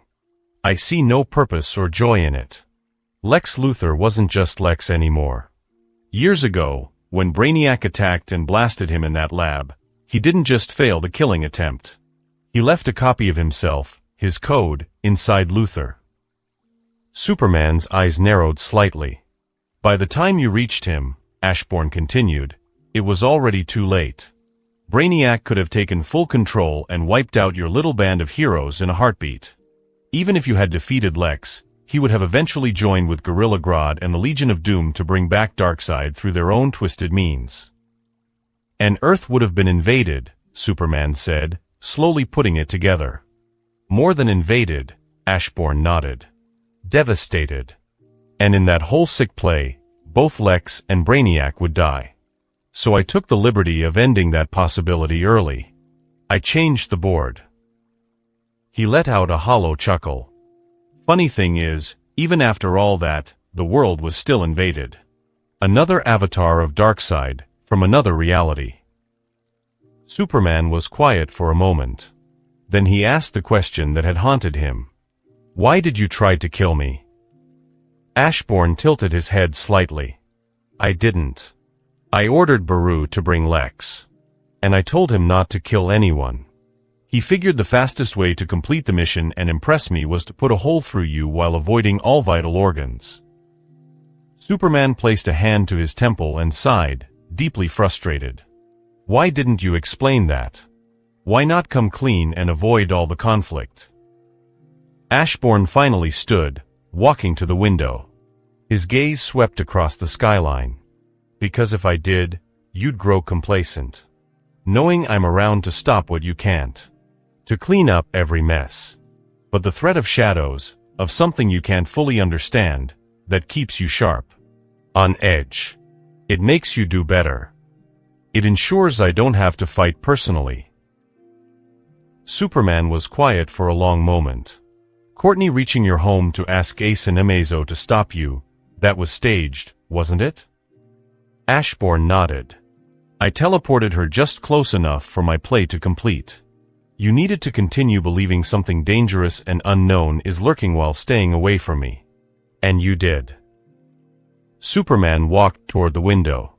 He paused before stepping out. We'll do our best, so you won't have to step in again. Ashbourne didn't reply.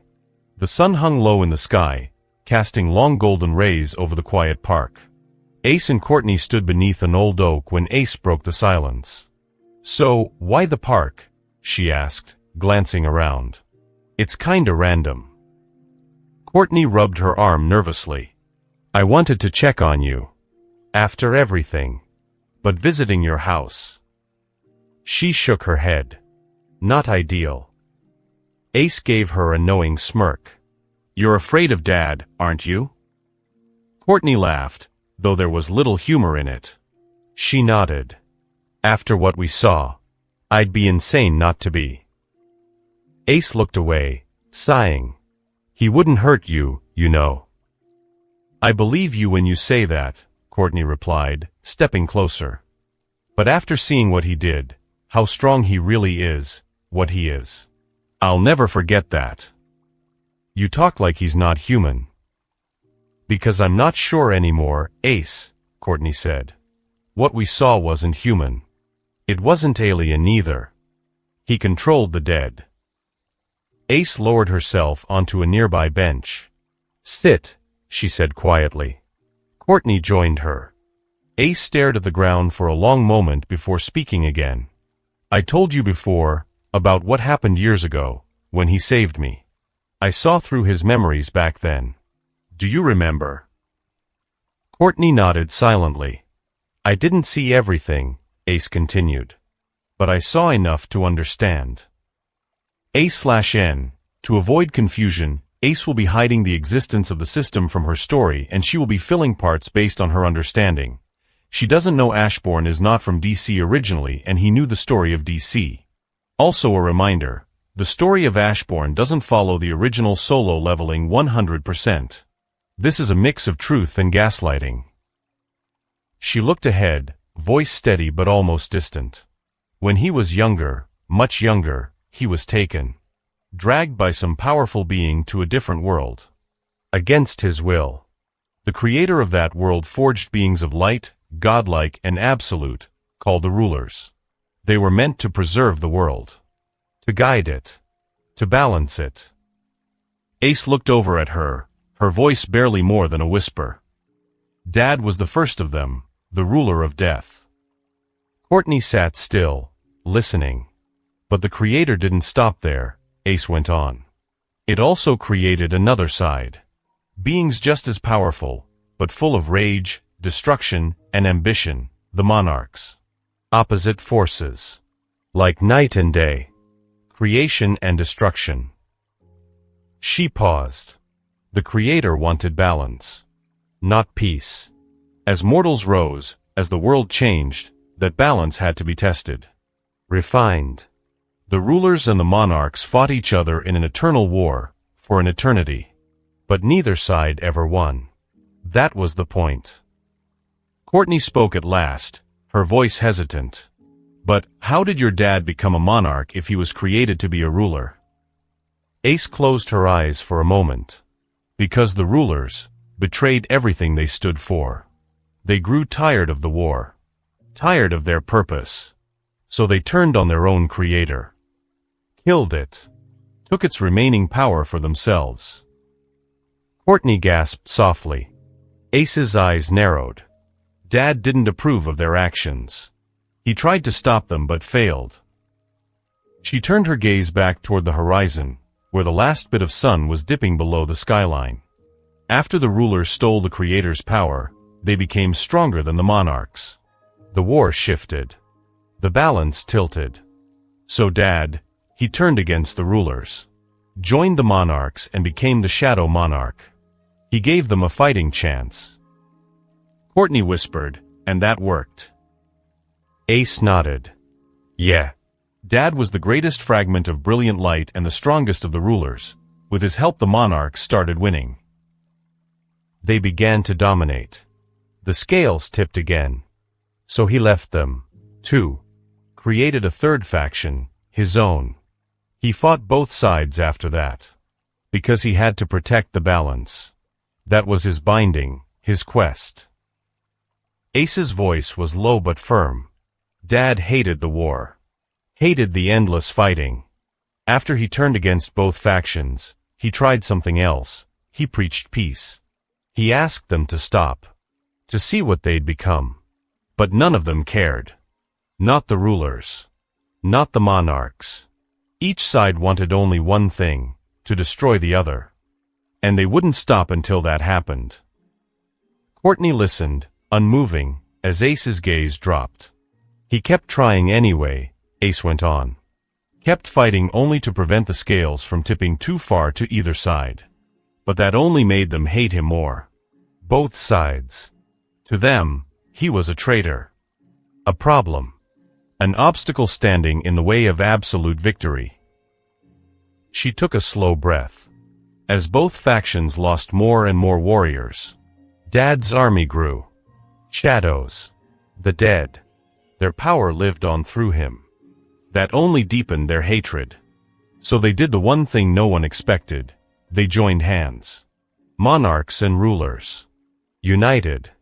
Not to end the war, but to destroy Dad first, then go back to slaughtering each other. Courtney's breath caught. He tried to stop them, Ace said. Tried to reach them with words one last time. Begged them to see reason.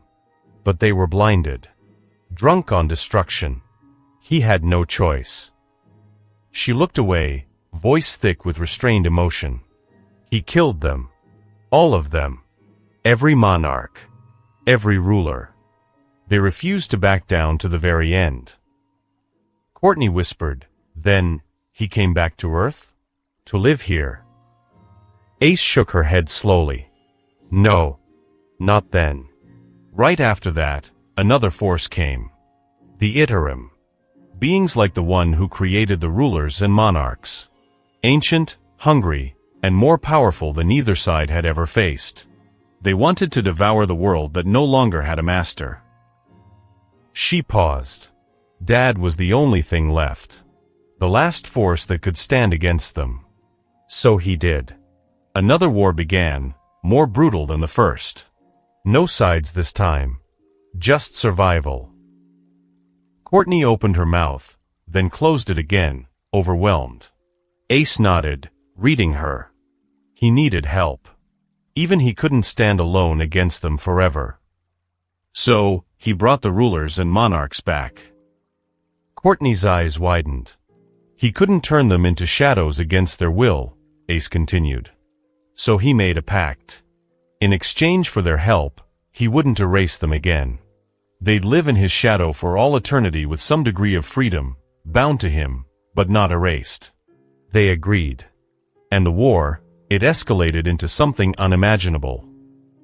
Her voice lowered. The Iterum fell one by one over the centuries. But the final battle, it ended everything. The last breath. The last life in that world was snuffed out. He won the war, but there was nothing left. The balance was restored, not by peace, but by emptiness. For a moment, only the wind spoke. Ace finally looked at Courtney. That's when he came here. To our world. I think, he returned to the moment he was taken away all those years ago. Same body. Still young. But with everything, his power, his army, his memories. Courtney stared at her, stunned. Ace's voice softened. He won't hurt without a reason. I know what you saw was terrifying, but you have to understand. He tried to have peace with beings who wanted to kill him for eternity. He did everything he could to end the bloodshed. She stood, looking down at Courtney. That's why I said we're similar, but his life was so much worse. My choices were taken, my childhood was stolen with endless tests and experiments. He was the same, but instead was thrown into endless war, defending a place he didn't belong to.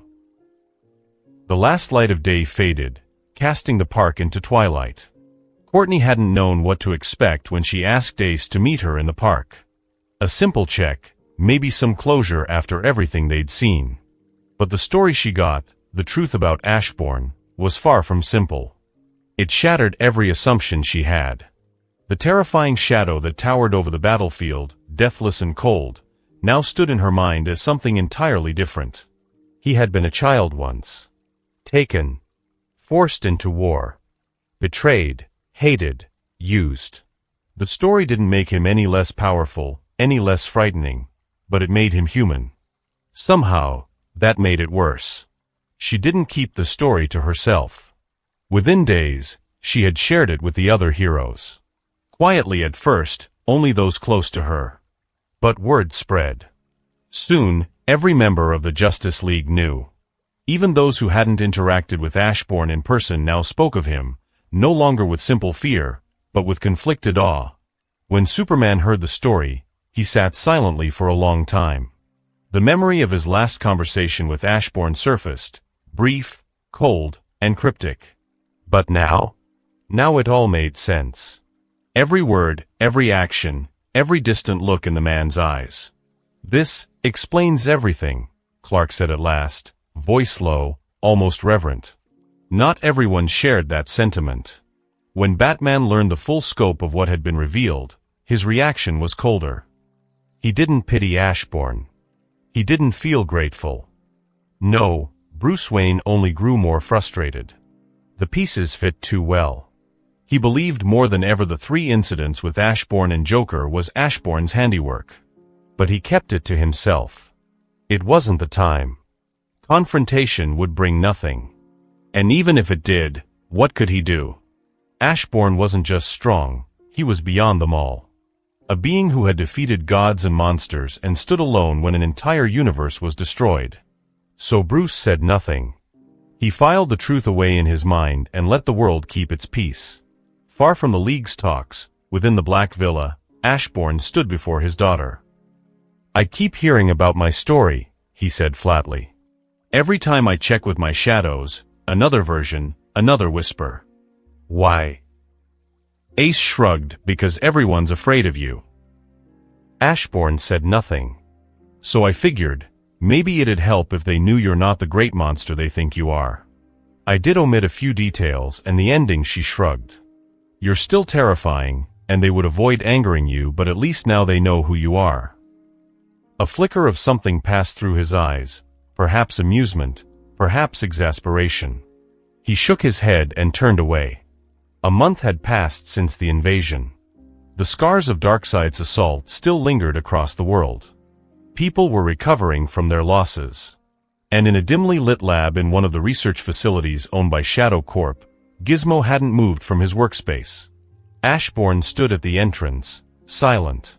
The glow of monitors and welding sparks danced across his face as he observed the small, brilliant inventor hunched over his latest project. Gizmo looked exhausted, his eyes red-rimmed, his movements mechanical. "You haven't left your lab since the invasion," Ashbourne finally said. Gizmo didn't look back. "I have work to do." Ashbourne stepped inside. His voice was steady and low. "Are you angry with me? For not being there?" For the first time, Gizmo paused. He set down the tool in his hand and turned just enough to glance over his shoulder. His expression was tired, not bitter. "I'm not. If you hadn't come back in time, I'd be dead too." There was no accusation in his tone, just a quiet truth.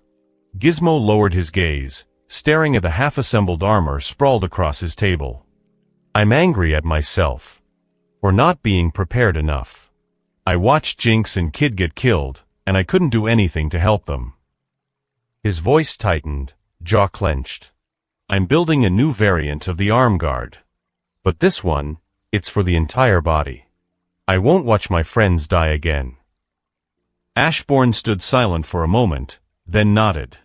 "Take some rest," he said. "I've spread my army across the globe. If this happens again, if so much as a portal opens on Earth, I'll know. This won't happen again on my watch." Without waiting for a reply, Ashbourne turned and left the lab. Behind him, Gizmo muttered under his breath, "If only you did that earlier." Ashbourne didn't stop. Over the following days, he moved from one place to another, visiting his acquaintances, those who had stood against Darkseid, those who had barely made it out alive. He had given them 2 weeks. Time to mourn. Time to reflect. And now, he came to see them as a friend. Jinx and Kid were gone. Nothing would change that. But the others had survived. And to each of them, Ashbourne offered what little peace he could provide, his presence, his promise. Even the Joker.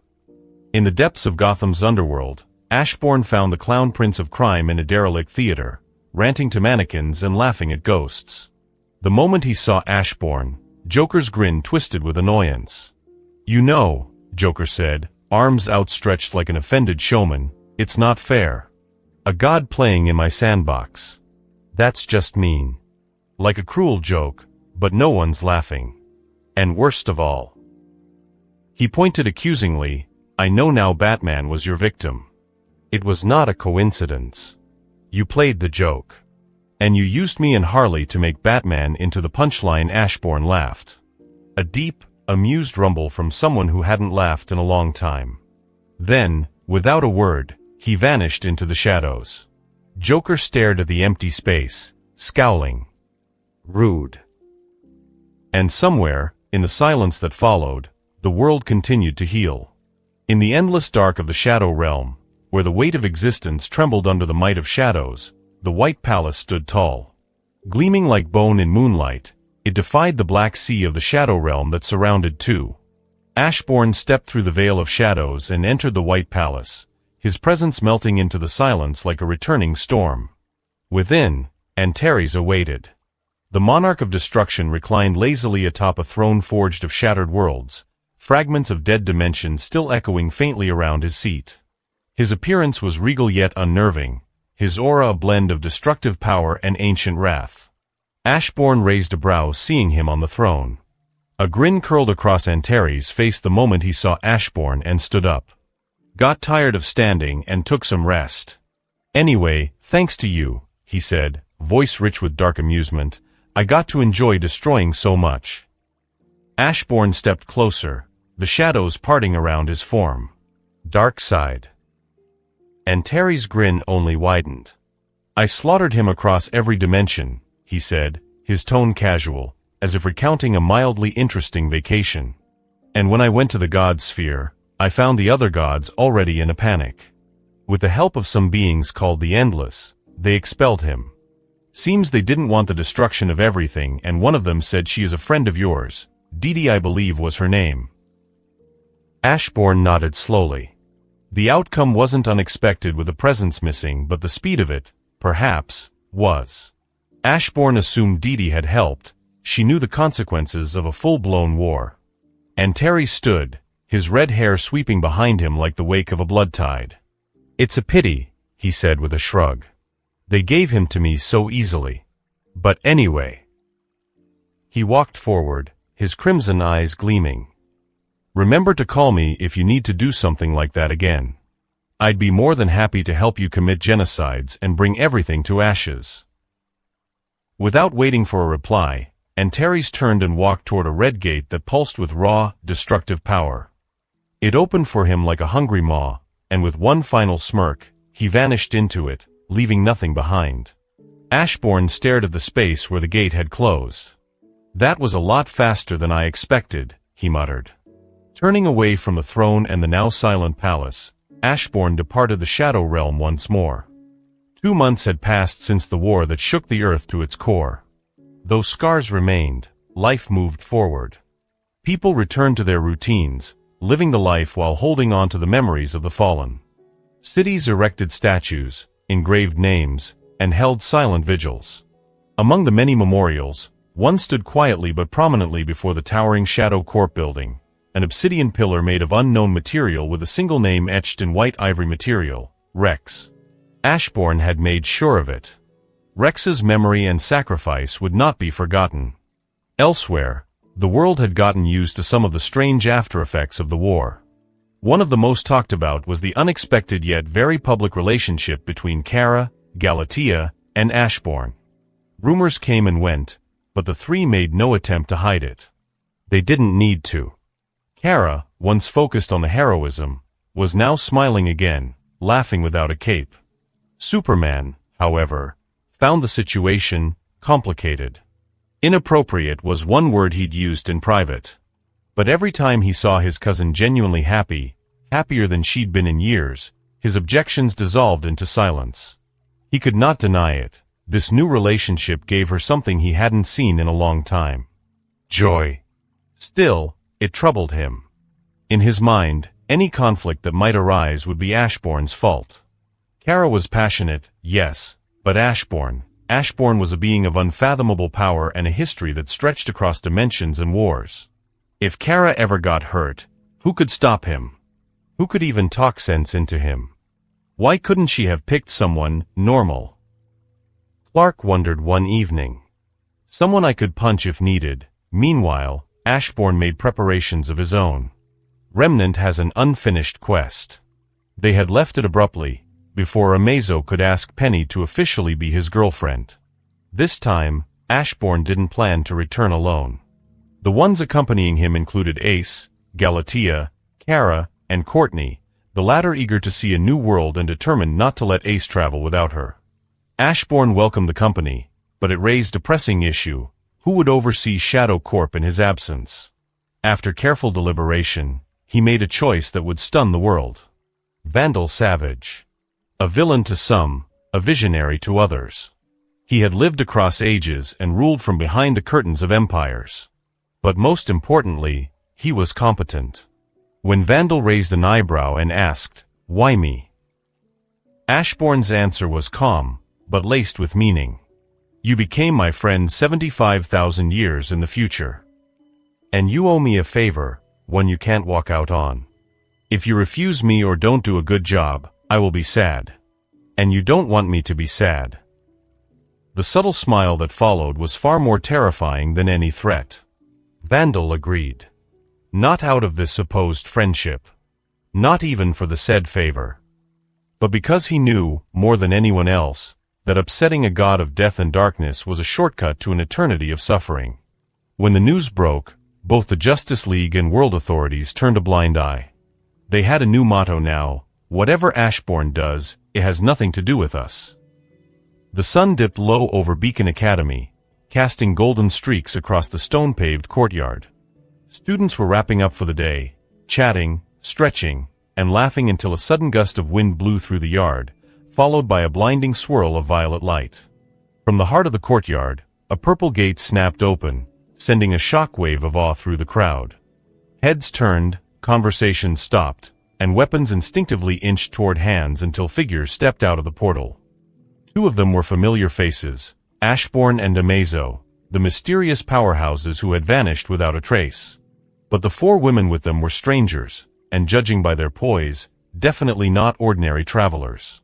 The moment of stunned silence ended as a storm of red petals danced through the air, materializing into none other than Ruby Rose. She raced toward them with a gleam of relief in her eyes. "Ashbourne. Amazo. You're back." Ruby cried. "Where have you been? It has been almost a year. You scared us when you disappeared like that." Ashbourne nodded in greeting. "There were unfortunate events back home we had to deal with." Behind him, Courtney muttered under her breath, "That's an understatement." Ruby glanced at her, then at the others curiously. Her eyes locked on one familiar face, Ashbourne's girlfriend, and then widened in confusion as she noticed another who looked just like a carbon copy. Ashbourne noticed her stare and decided to put things plainly. "Let me introduce everyone properly," he said, gesturing with calm confidence. "This is T and Kara, my girlfriends. That's Ace, my daughter. And this is Courtney, Ace's best friend." Then he motioned toward Ruby. "And this is Ruby Rose, a native of this world." Ruby blinked. "Native to this world?" Ashbourne gave a light chuckle but didn't linger on the question. "I need to find Ashbin or someone to arrange rooms for us. We'll talk later." Ruby nodded. "Right. I'll let the others know you're back." With that, Ashbourne vanished, teleporting directly to the headmaster's office, where Glinda Goodwitch was in conversation with Professor Ashbin. Both turned sharply at his sudden appearance. Ashbin recovered first with a weak smile. "Mr. Black, you're back, and you have more company this time." Ashbourne smirked faintly. "You don't sound too thrilled."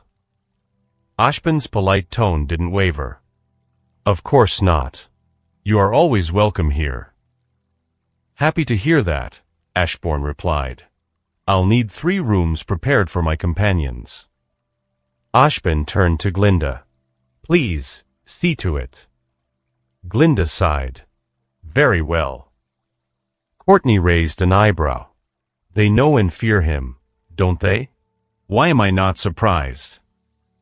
Ace laughed, while the others shared amused expressions. Glinda and Ashbin, for their part, kept composed and wisely ignored the jab. Ashbin cleared his throat. "By the way, we've had guests at Beacon waiting for you for nearly a year now. Roman and his sidekick." Ashbourne blinked. "I forgot about the guy. Where is he?" "In your old room," Ashbin answered simply. Ashbourne nodded. Beside him, Kara tilted her head. "Who's Roman?" "A nice and funny guy I met here," Ashbourne replied casually. Ashbin's eye twitched, just for a moment, but Kara caught it immediately. "He's a known criminal, isn't he?" she asked, half amused. "An ex-crime lord actually, and was a part-time terrorist planning to destroy the kingdom for a while," Ashbourne replied with a straight face. Courtney sighed. "Again, I'm not surprised." The hallway leading to the dorms was quiet, with only the faint murmur of students in the distance. Ashbourne walked alone, his footsteps silent as he approached a familiar door, his old room, currently occupied by 2 individuals most would rather forget. He opened the door without knocking.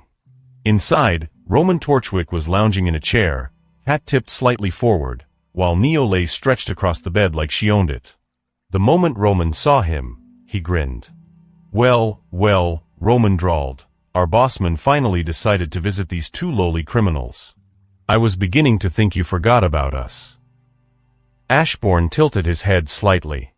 "I actually did forget about you too. Unexpected things happened. I had to go back home quickly." Roman raised an amused brow. "And what, pray tell, is so important that it made you forget 2 fine criminals and faithful followers under your supervision and waiting for you for so long?" Ashbourne stepped inside, voice calm. "The god of tyranny attacked my home world and nearly destroyed it. I went back, enslaved his army, then killed him gruesomely, fixed the damage done to the world, then sent my army to end the god across all dimensions before ending his existence in the god sphere. I also had some acquaintances to visit. And side chores to complete, adding the time dilation between worlds. It took me some time to finish all of that." Roman blinked slowly. You were too busy.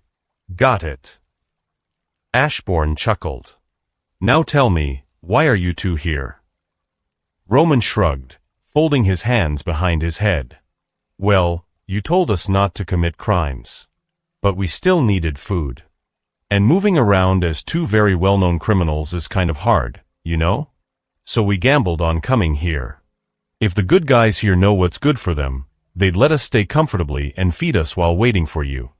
And if they didn't, well, then you'd come break us out and teach them a lesson to not mess with your faithful minions.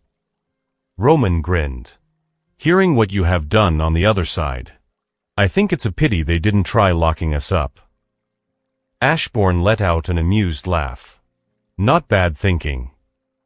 He glanced around the room briefly before continuing. I'm going to stay here for a while. My son's going to ask Penny Polendina to be his girlfriend. Then we'll return to my home world.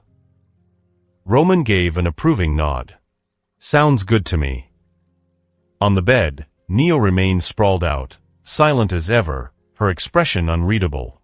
She didn't so much as glance their way, content with simply existing in the background, unconcerned with the world around her. Ashbourne stood in the doorway a moment longer, then gave a simple nod and turned to leave, leaving the two criminals to their peace for now. When Ruby got word of Ashbourne and Amazo's return and the fact they weren't alone, she wasted no time informing the rest of her team. They brought people with them, she told the others as they gathered in the common room. One of them is Ashbourne's daughter. And the others, well, I figured you'd want to see for yourselves. Naturally, curiosity got the better of them. Team Ruby made their way to the meeting point, a quiet rooftop that overlooked the city's glowing skyline. And there they saw them, a small group standing with a relaxed familiarity. Amazo stood in his Ashbourne-like look, his presence muted but undeniable. Beside him was a girl about their age, slim, sharp-eyed, with a strange stillness in her stance. That had to be Ashbourne's daughter. Next to her was another teen with warm features and a gentle smile, clearly a close friend. But it wasn't them that caught their attention. It was the other two. Two women stood side by side, both tall, blonde, and stunning. They were nearly identical, only their clothing set them apart. It wasn't long after that they learned the two women were both Ashbourne's girlfriends. Young blinked. Wait. You're both dating him. The women turned, seemingly unfazed. Yep, Kara said with a confident grin. We're his girlfriends. Galatea nodded beside her, arms crossed. We are.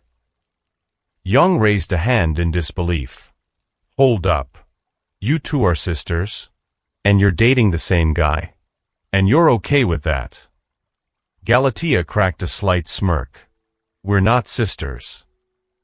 Kara added, tease my clone. That made the air stand still.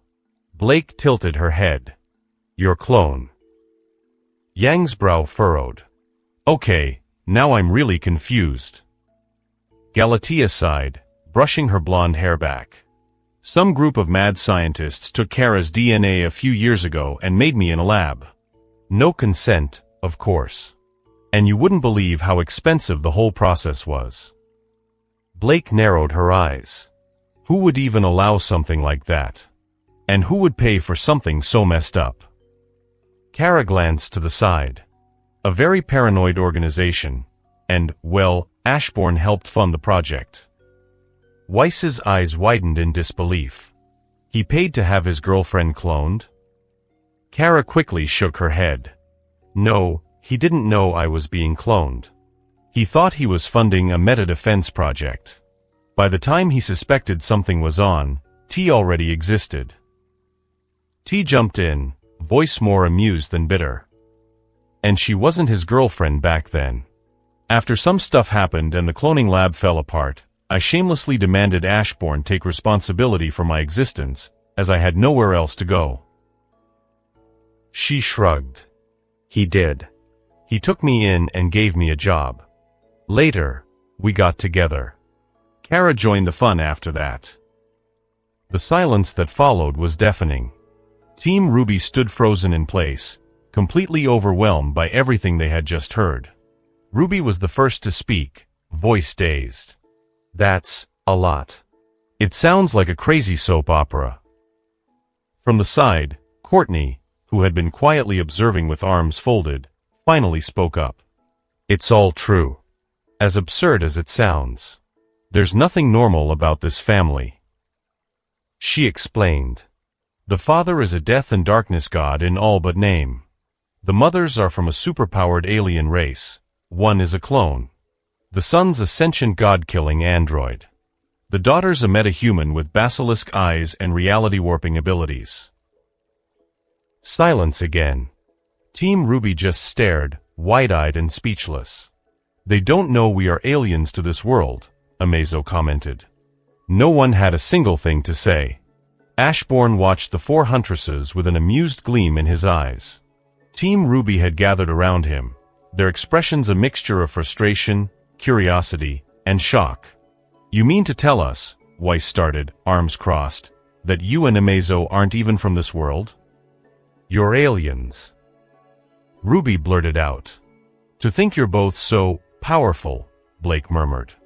And you're not native to Remnant. Not just powerful, Weiss added. Ashbourne's practically a god in his world. Ashbourne simply raised a brow, clearly enjoying the chaos his reveal had caused. He looked directly at Ruby, his smirk widening. Ruby, you remember you sold your soul to me for 10 years, right? Her face turned ghost white. What?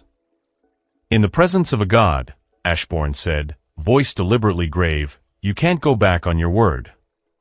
Young instinctively stepped between them, hand on her hip. That was just for cookies. Ashbourne grinned, eyes glowing faintly. Exactly. I want her to make me cookies. All day. Every day. For the next 10 years. The air went dead silent. Young opened her mouth, then closed it again. Weiss and Blake exchanged a glance, equally speechless. Ashbourne finally let out a soft chuckle. Relax. I'm only joking. You all looked like I'd sentenced her to a lifetime of servitude. Ruby exhaled loudly, sagging in relief. Not funny. Very funny, he corrected her with a smile. Then her curiosity got the better of her. But seriously, why did you come to Remnant? Why stay here? Ashbourne leaned back slightly.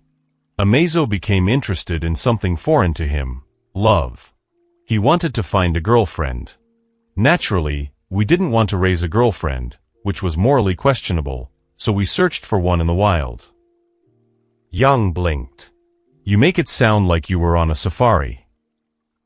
Our search, Ashbourne continued, undeterred, led us to your world. And we found Penny.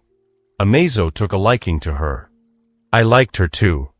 She had that sparkle. Kara, lounging next to Ashbourne with her chin in her hand, sighed. No need to be surprised. Over the years, Ashbourne's done many stupid and unreasonable things.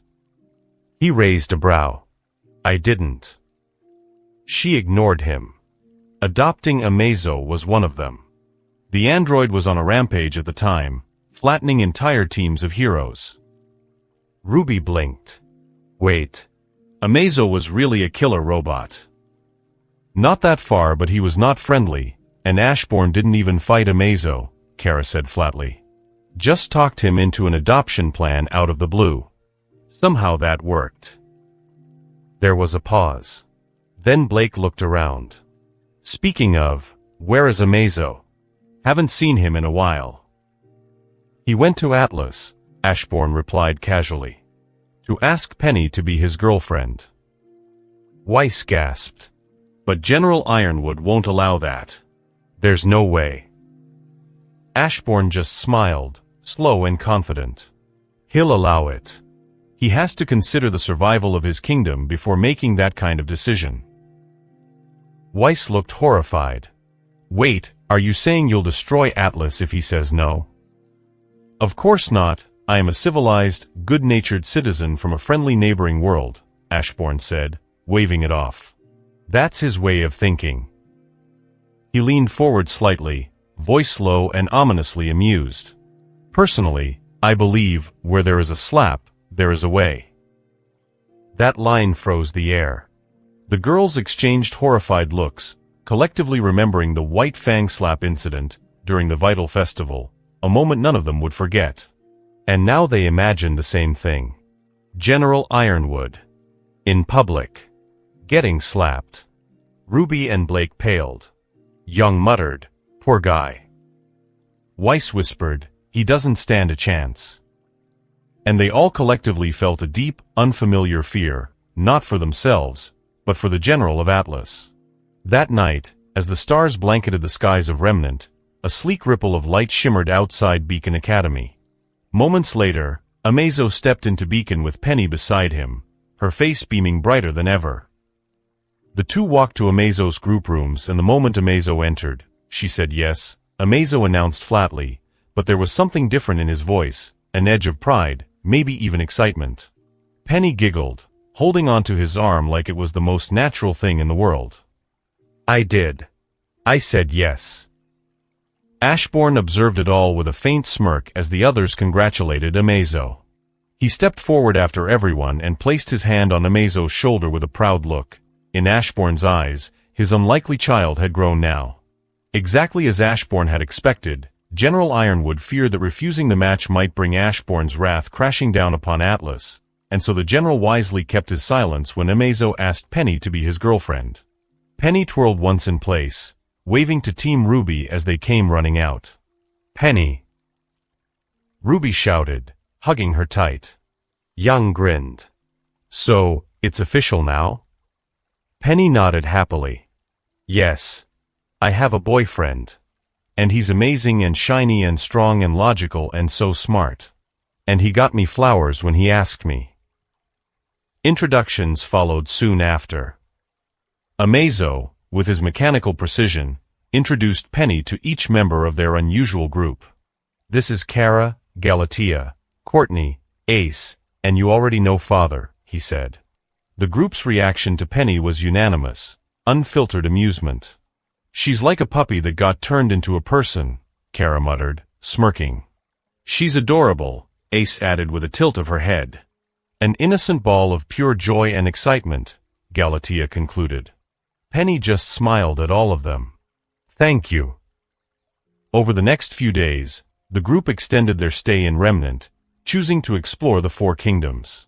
From the flying city of Atlas to the cultural richness of Mistral, the group moved together, sometimes walking, sometimes flying, sometimes teleporting, causing ripples of curiosity, awe, and mild chaos wherever they passed. Roman and Neo, having nothing to do, tagged along, sometimes disappearing and reappearing with armfuls of local snacks or mysterious souvenirs. Roman and Neo just smirked, enjoying everything. Finally, the day came to leave. They gathered on Beacon's cliff that overlooks Vale. "We'll be going now," Ashbourne said calmly. Ruby, Blake, Young, and Weiss stood close, saying their goodbyes. Penny hugged Ruby tightly one more time before turning and walking through the portal beside Amazo. Roman and Neo gave a casual wave, Roman muttering he will actually miss Little Red. And just like that, they were gone. The portal closed, leaving only the breeze and the sound of distant birds in its wake. Team Ruby stood silently for a moment. "Did that really happen?" Blake asked. Young crossed her arms. "That group is like a fever dream." Ruby smiled softly. "But it was a good one." Weiss exhaled. "Let's just hope General Ironwood doesn't get slapped in the future." Years, like falling leaves, drifted swiftly by. The world changed, heroes passed, villains vanished, but Ashbourne remained, watching the ever-growing branches of his legacy. In time, he officially married both Kara and Galatea in a ceremony that defied convention and celebrated unity. It was a quiet affair by all standards, only those who truly mattered were invited. From Kara, he was blessed with a daughter. From Galatea, a son. The boy, bold and sharp-eyed like his mother, was named Rex. Kara stepped away from the world of heroism once motherhood arrived. She found joy not in battle but in soft mornings, warm kitchens, and tiny feet running through the halls of their vast home. She gave herself wholly to her children and to Ashbourne, content in a peace she had never known. Ace and Courtney, once best friends, eventually found themselves entwined in something deeper. The bond they shared matured over the years until love was simply the natural result. They began dating openly, their deep friendship forming a strong foundation. Meanwhile, Amazo, the symbol of human ingenuity, evolved once again. He modified both himself and Penny with astounding advancements, granting them the ability to conceive and reproduce like humans. It was something only someone like Amazo could do, and Ashbourne, recognizing the enormity of what it meant, personally named the dowry for Penny's hand, the eradication of all Grimm from Remnant. Ashbourne fulfilled the promise himself on the wedding day. He hunted down the Grimm across every corner of Remnant, uprooted the influence of the two gods who birthed them, and ended their endless war once and for all. When he found the brother gods, he didn't argue, negotiate, or bargain. He simply looked at them. And that alone was enough. His voice, calm but immovable, declared Remnant under his protection.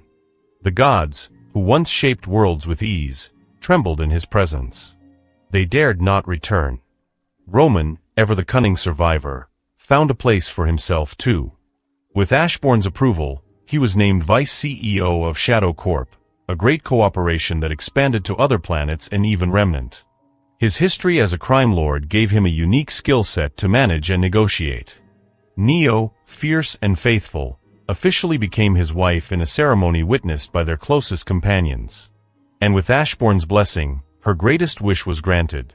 She spoke for the first time in her life, her voice clear, quiet, and full of wonder. In time, the lines between hero and villain blurred when it came to Ashbourne. All knew him, respected him, and feared him. The greatest villains and heroes alike didn't dare to cause trouble around him, both only kept their distance. Yet Ashbourne kept no one at bay. He maintained connections across every walk of life. Victor and his wife visited regularly, enjoying philosophical debates about life and ice cream in equal measure. Harley Quinn and her crew would crash family events with chaos and cupcakes. Gizmo and his friends were constant presences, as much a part of the household as anyone. Family events became legendary. Ashbourne, ever the playful host, always sent invitations to both Joker and Batman. Each knew the other was invited. Each time, they declined.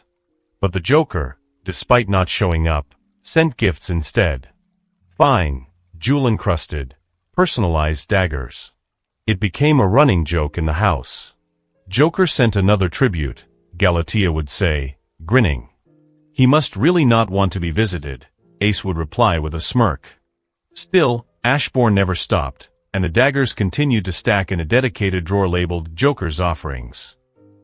And then, one day, something alien came to Earth. The Preserver arrived. A being who moved between galaxies, who chronicled the rise and fall of civilizations, and protected species from extinction. He came not for his job but as a visitor. Ashbourne welcomed him warmly.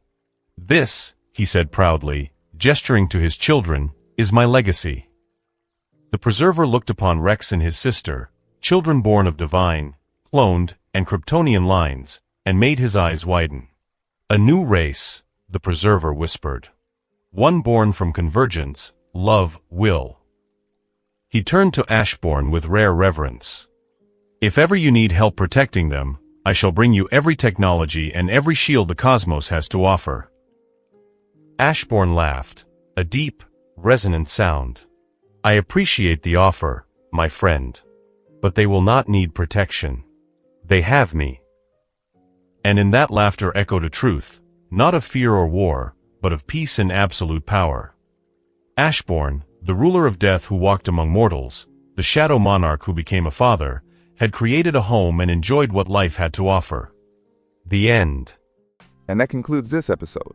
If you enjoyed it, I'd seriously appreciate it if you could leave a like on the video, as it genuinely helps out a lot and keeps me going. Plus, it takes only 1 second. That said, have a wonderful day. See you in the next one.